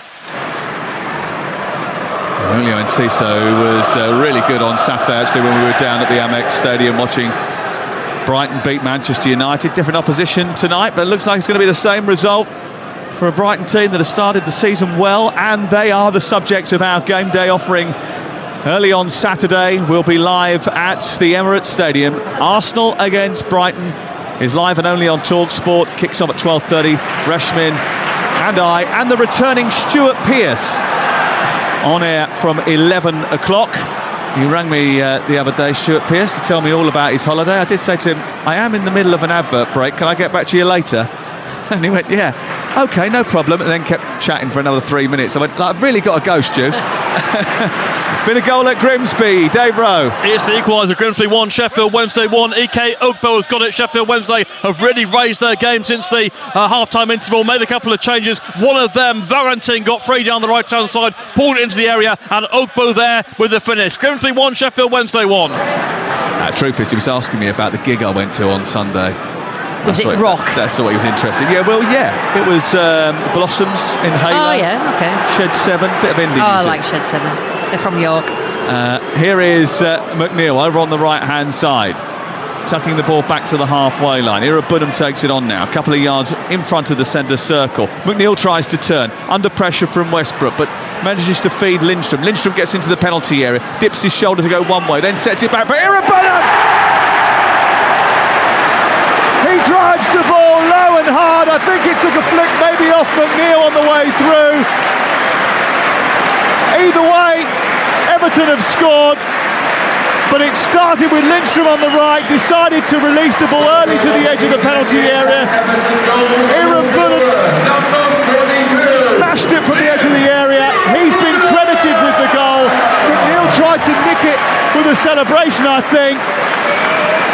But the clarity that's required for Everton is this. They have their first goal of the season.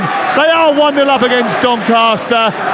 It's Everton 1, Doncaster 0. Yeah, well, McNeil picked it up. He's changed position. He's gone central, put it wide to Lindstrom, who then just crossed the ball to the edge of the area. Irabunam just struck the ball. It basically passed it into the back of the net, and he's probably been Everton's best player in terms of his work rate and his passing and his stuff off the ball in central midfield. But he certainly knows how to finish, and it was always curling away. And it's a great effort from him, and they just needed a goal, Everton, and that was a good one to start them off in the season. It's McNeil's goal. He's nicked it. No way. They've given it to him because it's going the other. It's not going the other corner. It's going centrally from Irabunam, and then I've just seen it replay. I had to crick my neck and basically jump all over the reporter who's sitting to my right hand side. He now thinks I'm a very weird character. Well, he's right, isn't he? He's right. Yeah. But it did take a tiny little flick off McNeil, and it's McNeil's goal. Goal at Leicester, Jeff Peters. Leicester lead Tranmere by 2-0.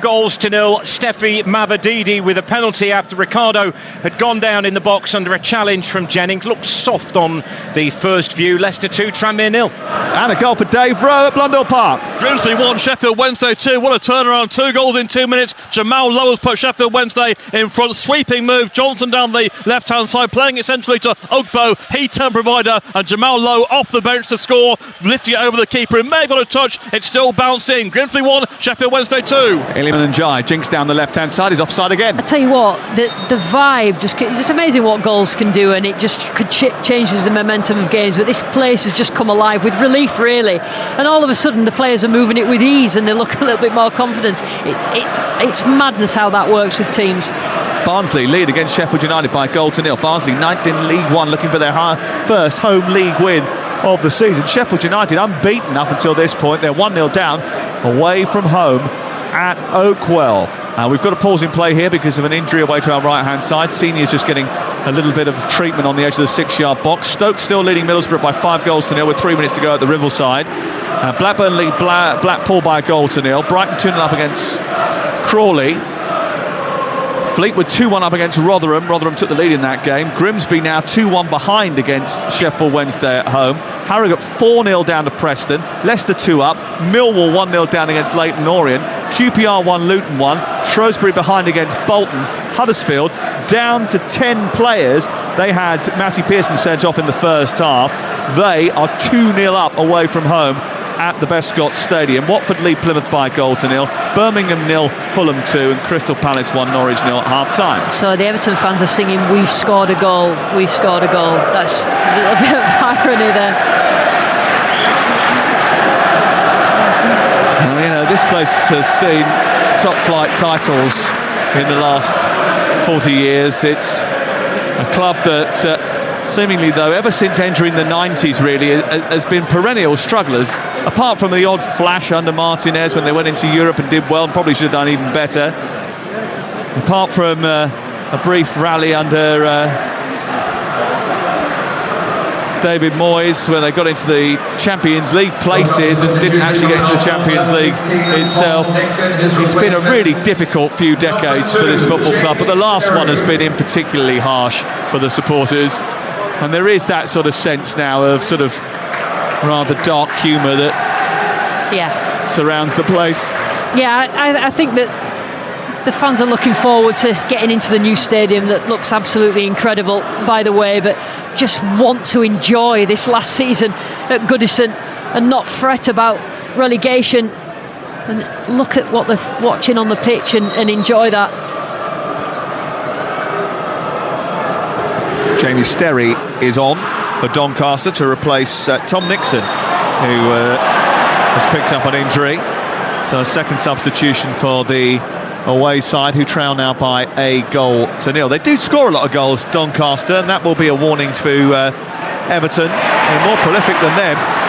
Here is Beto charging forward after a mistake at the back, almost got the better of Joe McGrath. It goes into the arms of Ian Lawler, and Doncaster will be able to clear. I tell you what, the press is better in central areas now, Everton. What they're doing and what they didn't do in the first half was have runners beyond Beto. He seemed to be up there by himself without not much support, but as soon as Njai ran forward. That's what created the goals for Irabunam. I'm not saying that McNeil's not having that goal, honestly.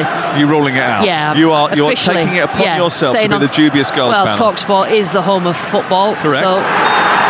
Irabunam's just gone diving in midfield. He's going to get a yellow card here for what was a rather rash challenge on Patrick Kelly. Actually, he's a bit lucky, Tim Irabunam, because he could have been booked early in the first half for a rash challenge.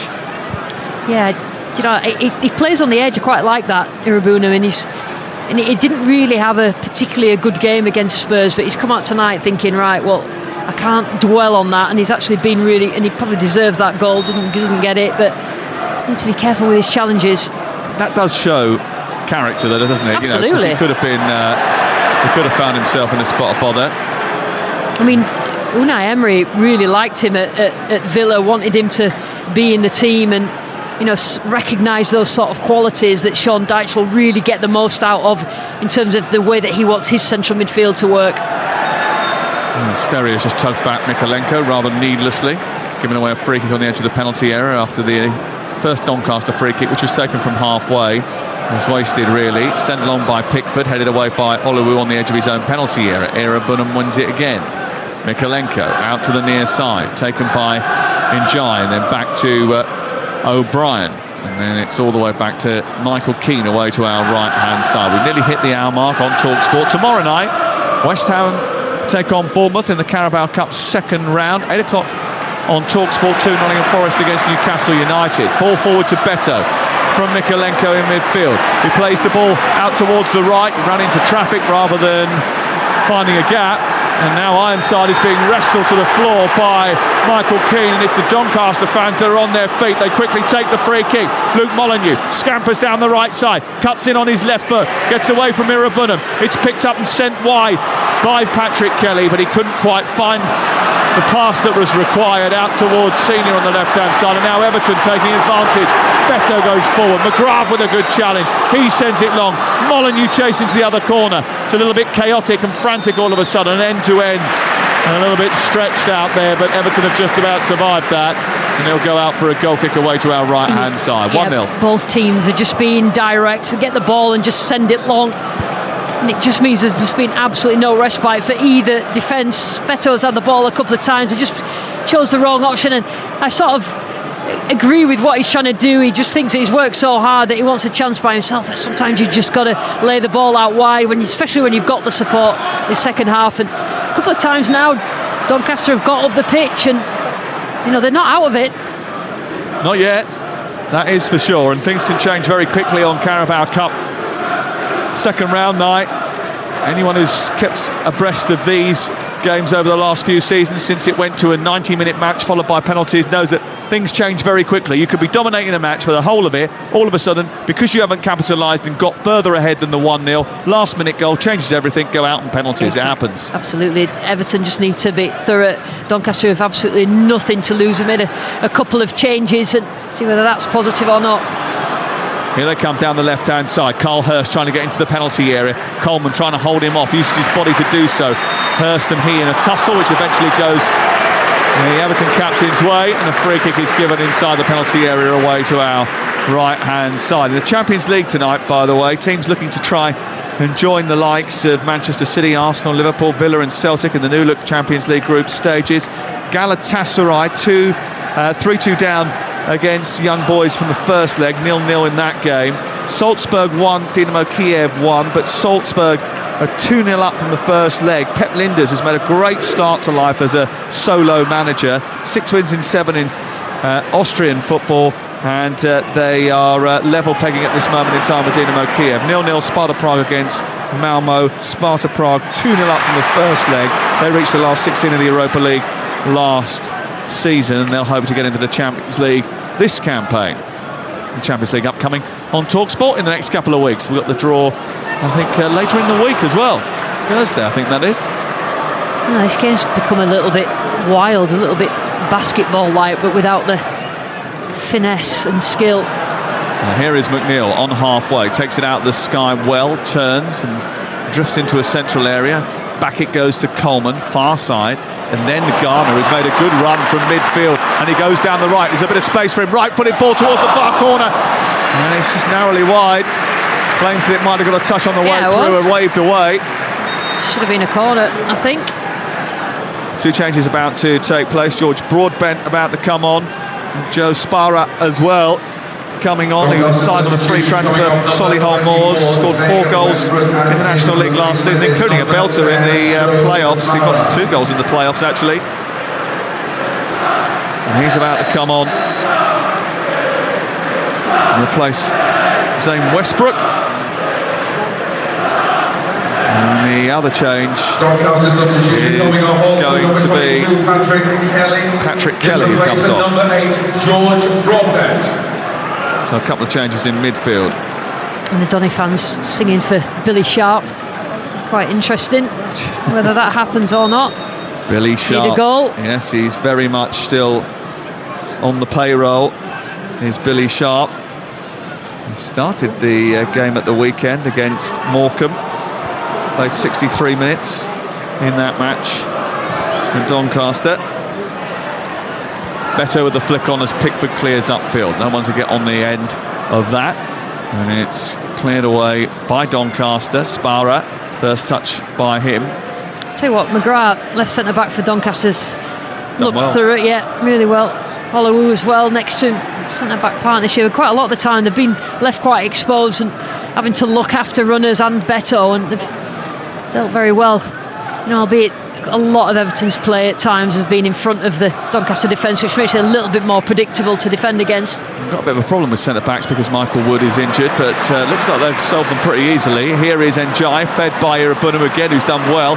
Njai jinking in towards the right side. He plays the ball against the defender, Oliver, and it deflects and out for a corner on this near side. Good run by Njai, didn't have the finish, but it started with Irabunam again, who's full of confidence. Yeah, I mean, he's settling in now, Njai, which is Everton fans want to see. Just in that inside channel on the left-hand side, took it, found a little bit of space with his right foot and tried to curl it in, but he's well defended in the end.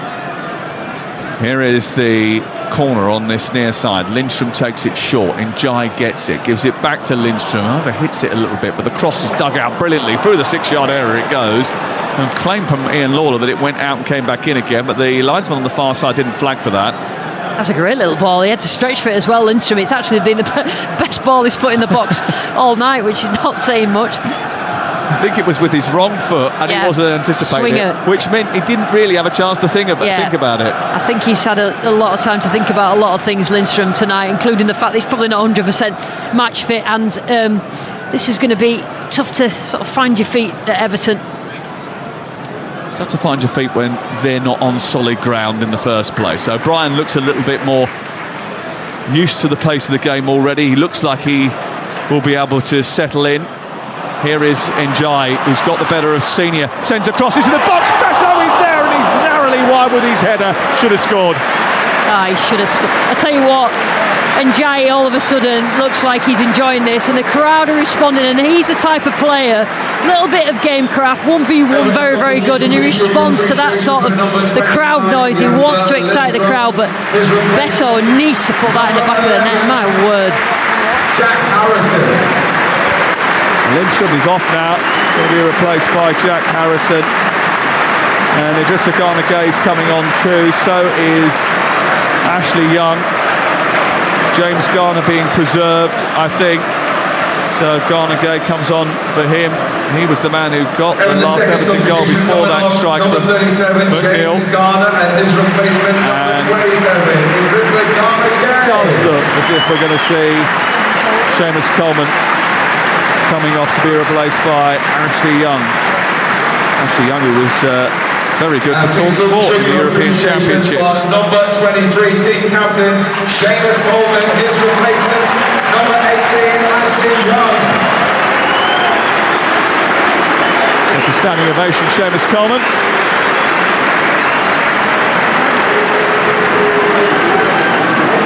Not necessarily sure Young's a popular replacement amongst some of the Everton supporters. Not after getting sent off.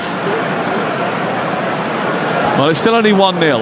But that chance they just had was an example of what Everton fans will be hoping for going forward. It makes a difference. It changes the state of the game for Everton. You score then 2-0 and you can ease yourself through the rest of the game, and at the moment it's still on the knife edge. Garner wins it back brilliantly. Garner Gay finds Njai, and then Idrissa Gana Gay into the centre. The header across by Harrison is a little bit difficult. Yeah, they've got to get straight into the game. The substitutes that have come on for Everton, because they're working at a high intensity, and Doncaster will just go for it. It's 1-0, they're still in the game, 20 odd minutes to go. Well, why not? Well, they already knocked Salford out away from home in the first round. Doncaster. That's been a 3-year stay in League Two now for Doncaster, one they're keen to end, hence the investment behind the scenes. This game's not going to contribute to that. Their focus will be fully focused on promotion. They've got a big game at the weekend away at Port Vale, but they've got to deal with an Everton corner here. Over on the far side, McNeil's about to swing this one in. No changes in any of our Carabao Cup games in the last few minutes as it stands, although Coventry have taken the lead against Oxford. Ball sent in towards the centre of the 6-yard box. Lawler with a poor punch taken down by Mikalenko, who thunders it goalwards from the left edge of the area straight into the body of Jamie Sterry. Back into Mikalenko once again. Now Michael Keane trying to jink his way forward. That's not his skill set, and he looked rather cumbersome as he did so. Molyneux, though, has got the better of Ashley Young, and then Young's going to get booked. Yeah, do you know what? He actually had to do that then, Young. He just took him out, because Doncaster, Everton had both centre-backs up.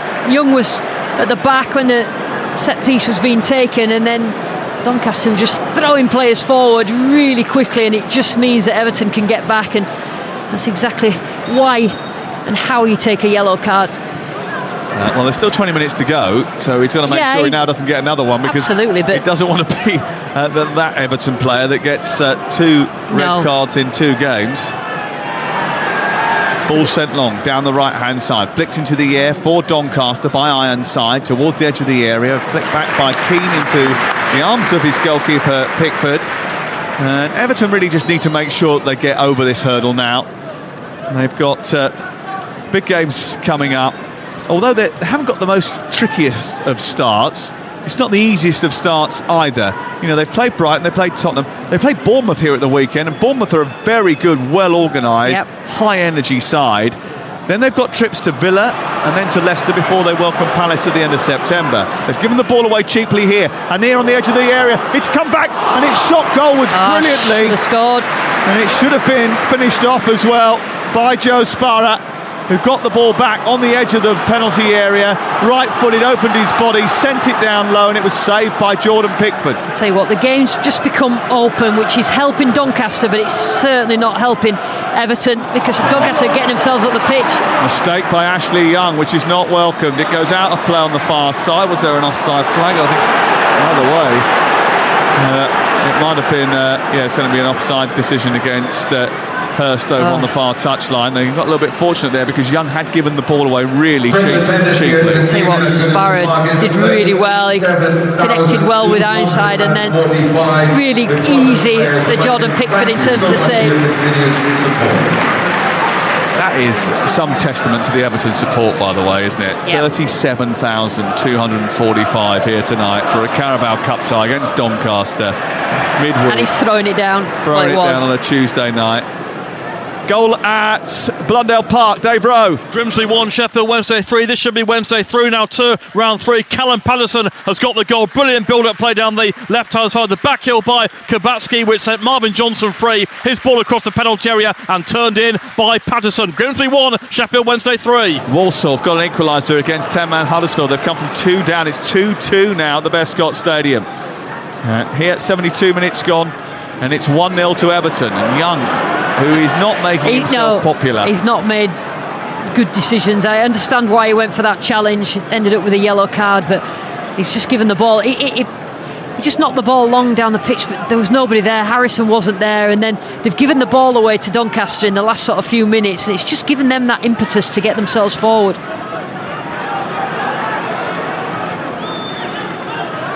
Ball cleared upfield. Comes through to Idrissa Gana Gay. He tries to nudge it down the touchline. It's cut out by Sterry, but there was a foul by Bailey on Idrissa Gana Gay. So the free kick is going to be given to Everton just short of the halfway line. Sean Dyche is trying to encourage the rest of the substitutes to up their output down in front of them. Let's just put it like that. Yeah, you've got to work hard even off the pitch. Dyche team. As he wants to see who's willing to come on and help this team get over the line here tonight. Goal at Leicester, Jeff Peters. Leicester lead Tranmere by 3-0. Wilfred Ndidi, brilliant footwork in the penalty area, steered it past the keeper. He scored in this fixture last season as well. Leicester lead Tranmere 3-0. Signed a new contract at the beginning of the season, changed his number as well, Wilfred Ndidi, and he is on the score sheet again. Lovely turn by Njai for Everton, who motors to the edge of the penalty, goes on the outside, gets into the box, finishes it brilliantly down at the near corner, in off the post. Njai scores and steers Everton into the third round of the Carabao Cup. A first goal in Everton blue by Iliman Njai, and he made it all himself. Everton 2, Doncaster 0. I'll tell you what, he is enjoying life so far at Goodison Park. Njai, you know, the first half he took a while to get himself into it, but he just looks like a player that just wants to entertain. And you know what I like about him as well is he made mistakes in the first half, but he kept wanting to get on the ball, kept wanting to make stuff happen. He made the first goal for Everton, and he did brilliant. He picked the ball up into the centre, and he just turned and went straight up the pitch, straight into the penalty area, and finished at that near post. Brilliant, and that is what Everton fans want to see. Watford have taken and scored another goal down at Vicarage Road. Alfie Reynolds. With 72 minutes played, it's now Watford 2, Plymouth 0, and that should be that. Rajovic scoring his and Watford's second of the game, using all of his strength to hold off the defender, and then he just worked the ball into the corner. It's a goal that you felt was coming, and Watford finally have a 2-goal cushion. Watford 2, Plymouth 0. Billy Sharp is coming onto the pitch, which means a slight change of make-up for Doncaster. They're taking Jack Senior off, so I wonder if that means they're going to go to a back three with wing-backs, and Molyneux will be one of those. 2 up front in Ironside and Billy Sharp. Yeah, that might work better for Doncaster. Billy Sharp obviously is a finisher, but it just works well. Ironside, it's been difficult for him. He hasn't really had that good service into his feet or in behind, but got somebody with him now. Yep, Billy Sharp, who they tell me has been working really hard in training. His distances covered are still incredibly high. His high speed running is very good. He's on the pitch now. Ball picked up by Harrison, and now McNeil on the counter-attack. Jinks past the defender, brushes McGrath aside. Left-footed drive towards the middle of the goal. It's tipped over the top, so we'll go off to a goal at Ewood Park for Talksport's Mickey Gray. Well, we might be in for a late night here, Sam. It's now Blackburn Rovers 1, Blackpool 1. Really good play from Rob Upton down this right-hand side. Whips the ball into the 6-yard area with his right foot. And Jake Beasley with his first goal of the season. Simple little tap into the back of the net for the equaliser. Blackburn 1, Blackpool 1. Blackpool had a really tough start to life in League One this season. Sacked Neil Critchley already. They threw away a 4-1 lead at the weekend against Cambridge, but they'll be boosted by the fact they've got an equaliser late on at Ewood Park. 2-0 to Everton here at Goodison Park. McNeil to take the corner, to give it to Ashley Young. Young sends it centrally, feeds Mikalenko, bends the ball into the box, away by Olowu. Comes back out to Ashley Young, who lost his footing once again, and then he turns the ball back to his goalkeeper. You just feel a little bit sorry for Ashley Young, because he is not getting, let's just say he's not getting the encouragement maybe that he needs at this moment in time. Yeah, but he's a big boy. He's experienced enough to take it. He knows that he shouldn't have done what he did in that. Was it the first game or the second? Yeah, it was Matoma, wasn't it? He dragged back in the Brighton game. So he's got a little bit of making up to do, but you know, he just gets on with it. But I just wonder if they haven't put Dixon on anyway. Ball sent down the right-hand side, and once again for Njai to chase, doesn't work out. Who do you think's going to stay in this starting 11 for Everton? I would say Njai. If he doesn't, they've got a problem, Everton. He's got to stay in the side. He'll stay in the side, and I'll tell you who else I think will stay in the side. O'Brien. Yeah, I agree with that. And that's why tonight had to be positive for Everton. It had to have new signings playing well. The majority of them, they had to score goals, and they had to, I think, keep a clean sheet. But you know, Doncaster, like I say, still threatening at times. But you know, I think Donny have done really, really well. But Everton just had a little bit too much. Absolutely, and I think Doncaster are in a great place to attack League Two. And one of the analysts went up to Grant McCann the other day and sat him down to talk through the last 30 games, dating back to the Sutton game, which was the turning point, sparked their brilliant run. They've won 21 of those, if you include the pre-season games. But they suffered just 4 defeats, including the playoff defeat on pens. They've been on a terrific run. Yeah, I mean, we were at Donny when they played at this stage last season in the Cup, and Doncaster were really struggling. Grant McCann was struggling to turn it around, and he's a really experienced manager who gets success, and he has good processes, but sometimes you don't get enough time to show that, and he has done, and he's turned this group around, and they'll enjoy the trip to Goodison Park. They wanted a result from it, but the most important thing is getting out of League Two.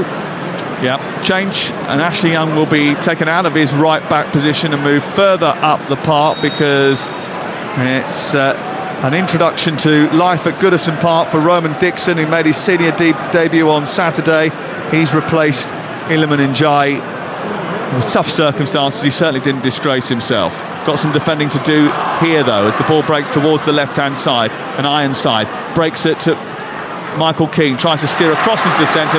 Keane gets across him, deflects it behind and away for a corner to Doncaster with 11 minutes to go. Remember, there's still live football on Talksport 2 when we finish here, because they're only in the 58th minute at Selhurst Park, and Oliver Glasner's team have got a second goal against Norwich. They lead by 2-0. That's over on Talksport 2, which you can access via our app. Here's the corner, taken far side by Joe Sparra. In towards the far post, headed down by Oluwu, comes back to him again on the edge of the penalty area, and it's whacked goalwards by Luke Molyneux. Just really hit and hope from the edge of the D, and it went over the top of the crossbar. I'll tell you what, big chance for Oluwu there. He got quite a clean header on it, but just at the last second it was blocked, but it looked like he was just going to be able to head that into the back of the net, but Everton defended it, and that's just a warning to Everton, who are coming up to 80 minutes, and I don't know how much time will be added, but they just need to be thorough. Doncaster have come here and they've done well in various bits, but I think for the home team, the Premier League team, they needed to show that their season has started, and that includes, I think, keeping a clean sheet. Goal at Grimsby, Dave Rowe. Grimsby 1, Sheffield Wednesday 4. Certainly game over now. Callum Patterson with his second goal of this second half. A goal-laden second half for Sheffield Wednesday. Bannon combining with Kabatsky, send a cross in, and Patterson with a towering header 6 yards out. Grimsby 1, Sheffield Wednesday 4. Ball out to the right side for Everton, who charge forward with Dixon. Dixon doesn't reach it this time, and across comes McGrath and clears in the left full-back position for Doncaster Rovers. Big shock of the night already has seen Stoke go through at the expense of last year's semi-finalist Middlesbrough. 5-0, 7:15 kickoff that was tonight. Sterry with the header into the air. Irabunum wins it, manages to clear, comes back to Irabunum's path. He keeps working so hard to Rob McGrath. He works it out to the right side. Dixon backs him up. Forward to Ashley Young. Ashley Young, right angle of the penalty. Decent cross into the near post. Oluwu stoops to head the ball away. Irabunum's won it back. Idrissa Gana getting courage to shoot. He sends it down the right side instead. Young into the centre. Will come back here for Harrison. It's over the bar. Just leaning back as he tried to connect with that, and he just lost his footing a little bit, I think. Two of them, McNeil was going towards it as well, wanted to strike it left-footed, but Harrison was favourite. He just didn't quite catch it right. Lucy Ward. They actually 1 and 2 touch play around the box, Everton. They're just starting to play a little bit freer, but Harrison should have done better. Worth pointing out, by the way, that in that Stoke game, Lewis Kumas, who is on loan from Liverpool at Stoke City this season, scored one of the goals for Stoke City tonight. He played really well in the West Brom game at the weekend, if any of you saw that. And he's on the score sheet again tonight as well. And Stoke City are through. And the draw, by the way, for the third round of the competition will take place tomorrow night after the game between Nottingham Forest and Newcastle has finished. And we'll be on Talksport 2 with that game tomorrow. It kicks off at 8 o'clock. West Ham Bournemouth is live on Talksport. Here is Molyneux, right side, trying to progress forward. Goes back to halfway. Sterry, infield. Sparrow doesn't get hold of it, comes out on this near side now. Mickey Gray used to love a really late night, and he was saying earlier that he was worried that he was going to have one tonight. Such is the way of things when you're getting a little bit older. Mickey, don't worry, it doesn't look like you're going to have one now. I don't mind late night, Sam. Yeah, what a turnaround, and it's League One side Blackpool who've taken the lead. They lead 2-1 at Ewood Park. The goal come from Hayden Coulson. It was John Buckley in midfield, tried to play the ball back to his goalkeeper Ainsley Pears, and then there was Coulson just to win the ball off him. He got into the 18-yard area and slotted it in with his left foot. What a turnaround. Blackburn 1, Blackpool 2. McNeil feeds the ball into Mikalenko, across the face of goal for Beto! Smashes it home, edge of the 6-yard box, combines with Mikalenko, and he couldn't miss.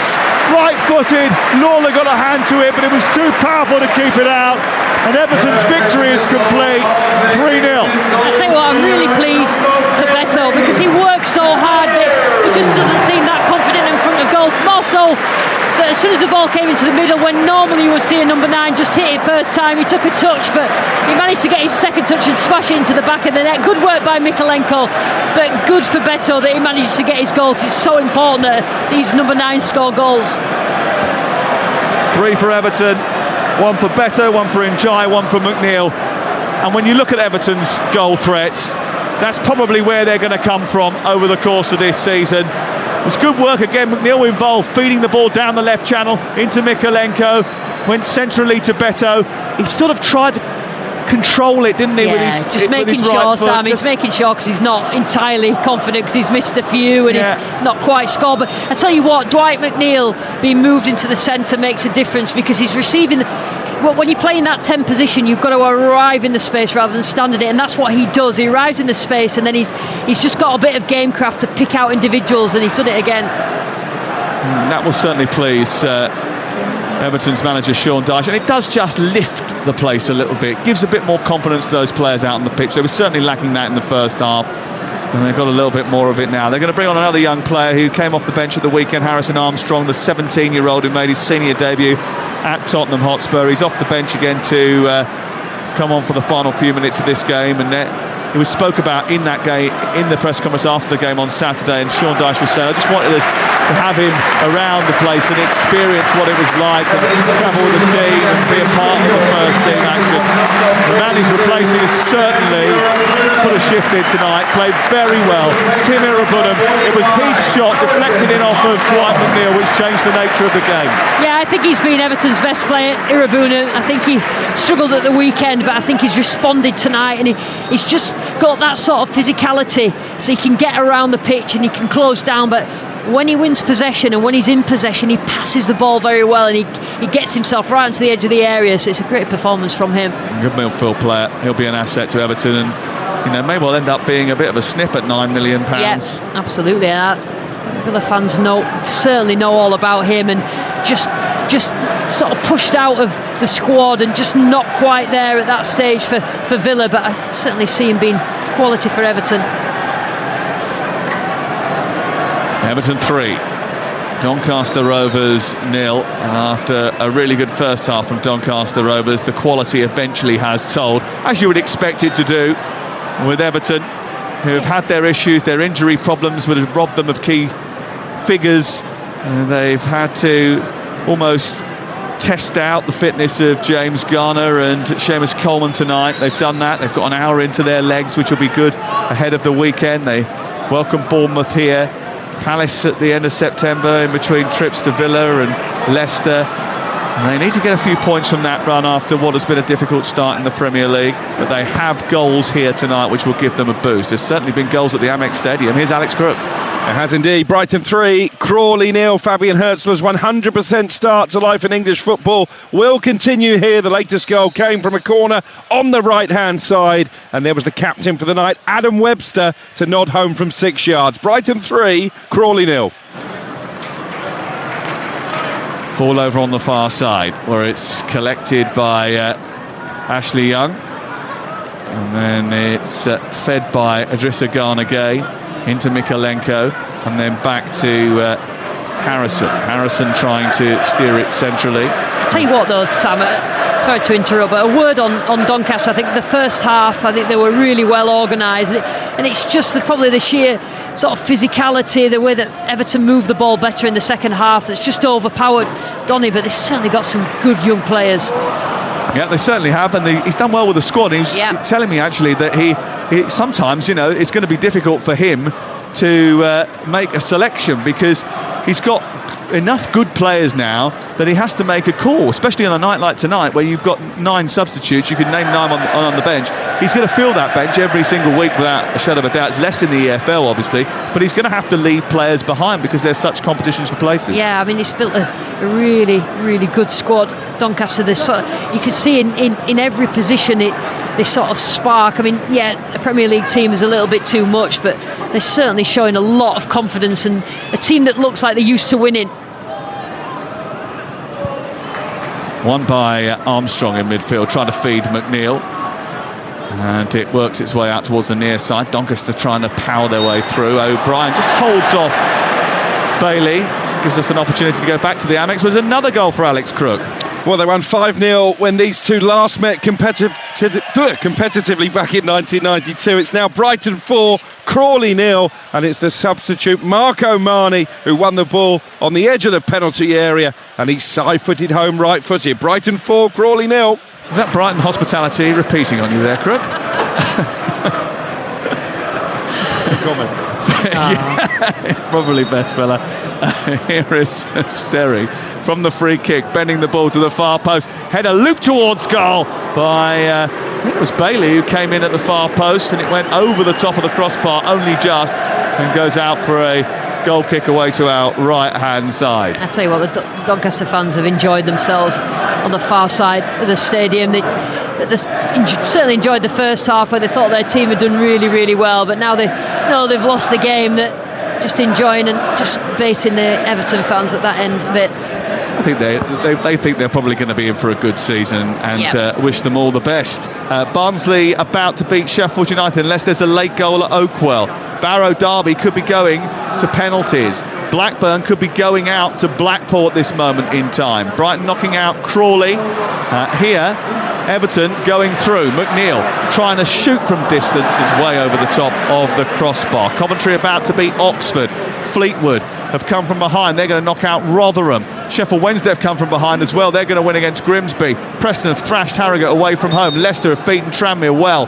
Millwall are going to go out to the bottom side, or second from bottom side, in League One. Leyton Orient, who lead by 1-0 going into the last minute at the Den.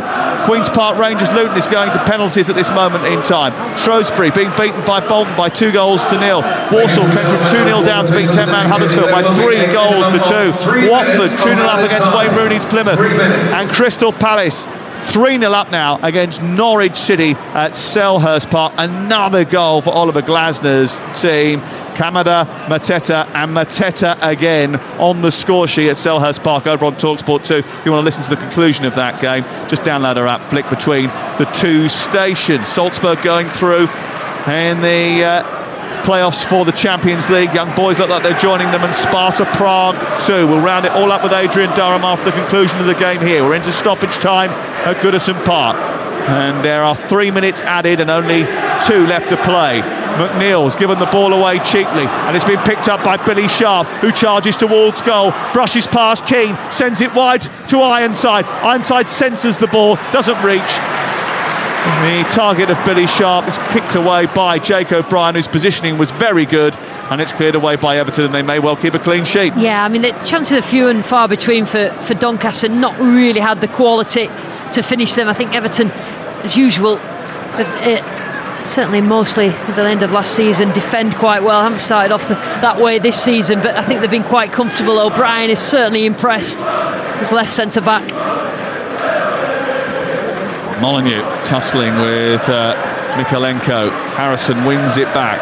moves down the left touchline. Goal at Grimsby for Dave Rowe. He's seen a few tonight, Dave. Yeah, Grimsby 1, Sheffield Wednesday 5. All 5 for Wednesday in the second half. What a turnaround. Paul Valentin has been superb since he came on. Low combining with Banham, spread it out towards the right-hand side, and a low finish by Valentin in the back of the net. Grimsby 1, Sheffield Wednesday 5. And a confidence-boosting night for Steve Cooper, Jeff Peters. Yeah, Leicester 4, Tranmere 0. Harry Winks 25 yards out, right-footed, low, hit it really well. Keeper diving to his right, couldn't get there. Leicester 4, Tranmere 0. Been a busy old night in the Carabao Cup. We'll do it all again tomorrow. 2 commentaries, Bournemouth, West Ham, Talksport. Nottingham Forest against Newcastle live on Talksport 2. We're into the final few seconds of this game here. How would you sum it up, Lucy Ward? Yeah, I think that it was a tough first half for Everton. They didn't really get going. They didn't look particularly confident. Doncaster, everything was in front of them. And then second half, I would suspect this Goodison Park crowd have actually enjoyed the second half, which is probably the only half they've enjoyed this season so far. So good result. They scored goals, and the new signings have shown what they're all about as well. Yeah, certainly didn't have it all their own way, especially in that first half, but they have got the job done. They've come to the party in the second half. Sean Dyche probably needs a little bit of credit for that tactical tweak where he moved McNeil into the centre. It just released Njai a little bit to sort of give him a little bit more freedom. Because he sort of moved wide into space anyway, and he ended up just in other people's space. Actually starting him out wide, it just meant that he could come from out to in, and it worked. He scored his goal from it, and he created from it. Well, Everton may sit rock bottom of the Premier League table, but could this be the spark that ignites their season? They get their first win of the campaign thanks to goals from McNeil, Njai and Beto, their first goals of this campaign, and it means that for the second successive season, Everton, who had a little bit of trouble with Doncaster, not only last season but in the first half here tonight, have overcome the team from League 2, and they qualify for the third round of the Carabao Cup. It's finished Everton 3, Doncaster 0. And Lucy Ward, it's just what Everton needed. Positivity, needed goals as well. They've got that. They need to transfer that to the Premier League against admittedly tougher opposition. Yeah, absolutely, but you can only beat what's in front of you, and it actually kick-started the season last season when they beat Doncaster away in the Carabao Cup. And Doncaster weren't easy in the first half. They made it difficult.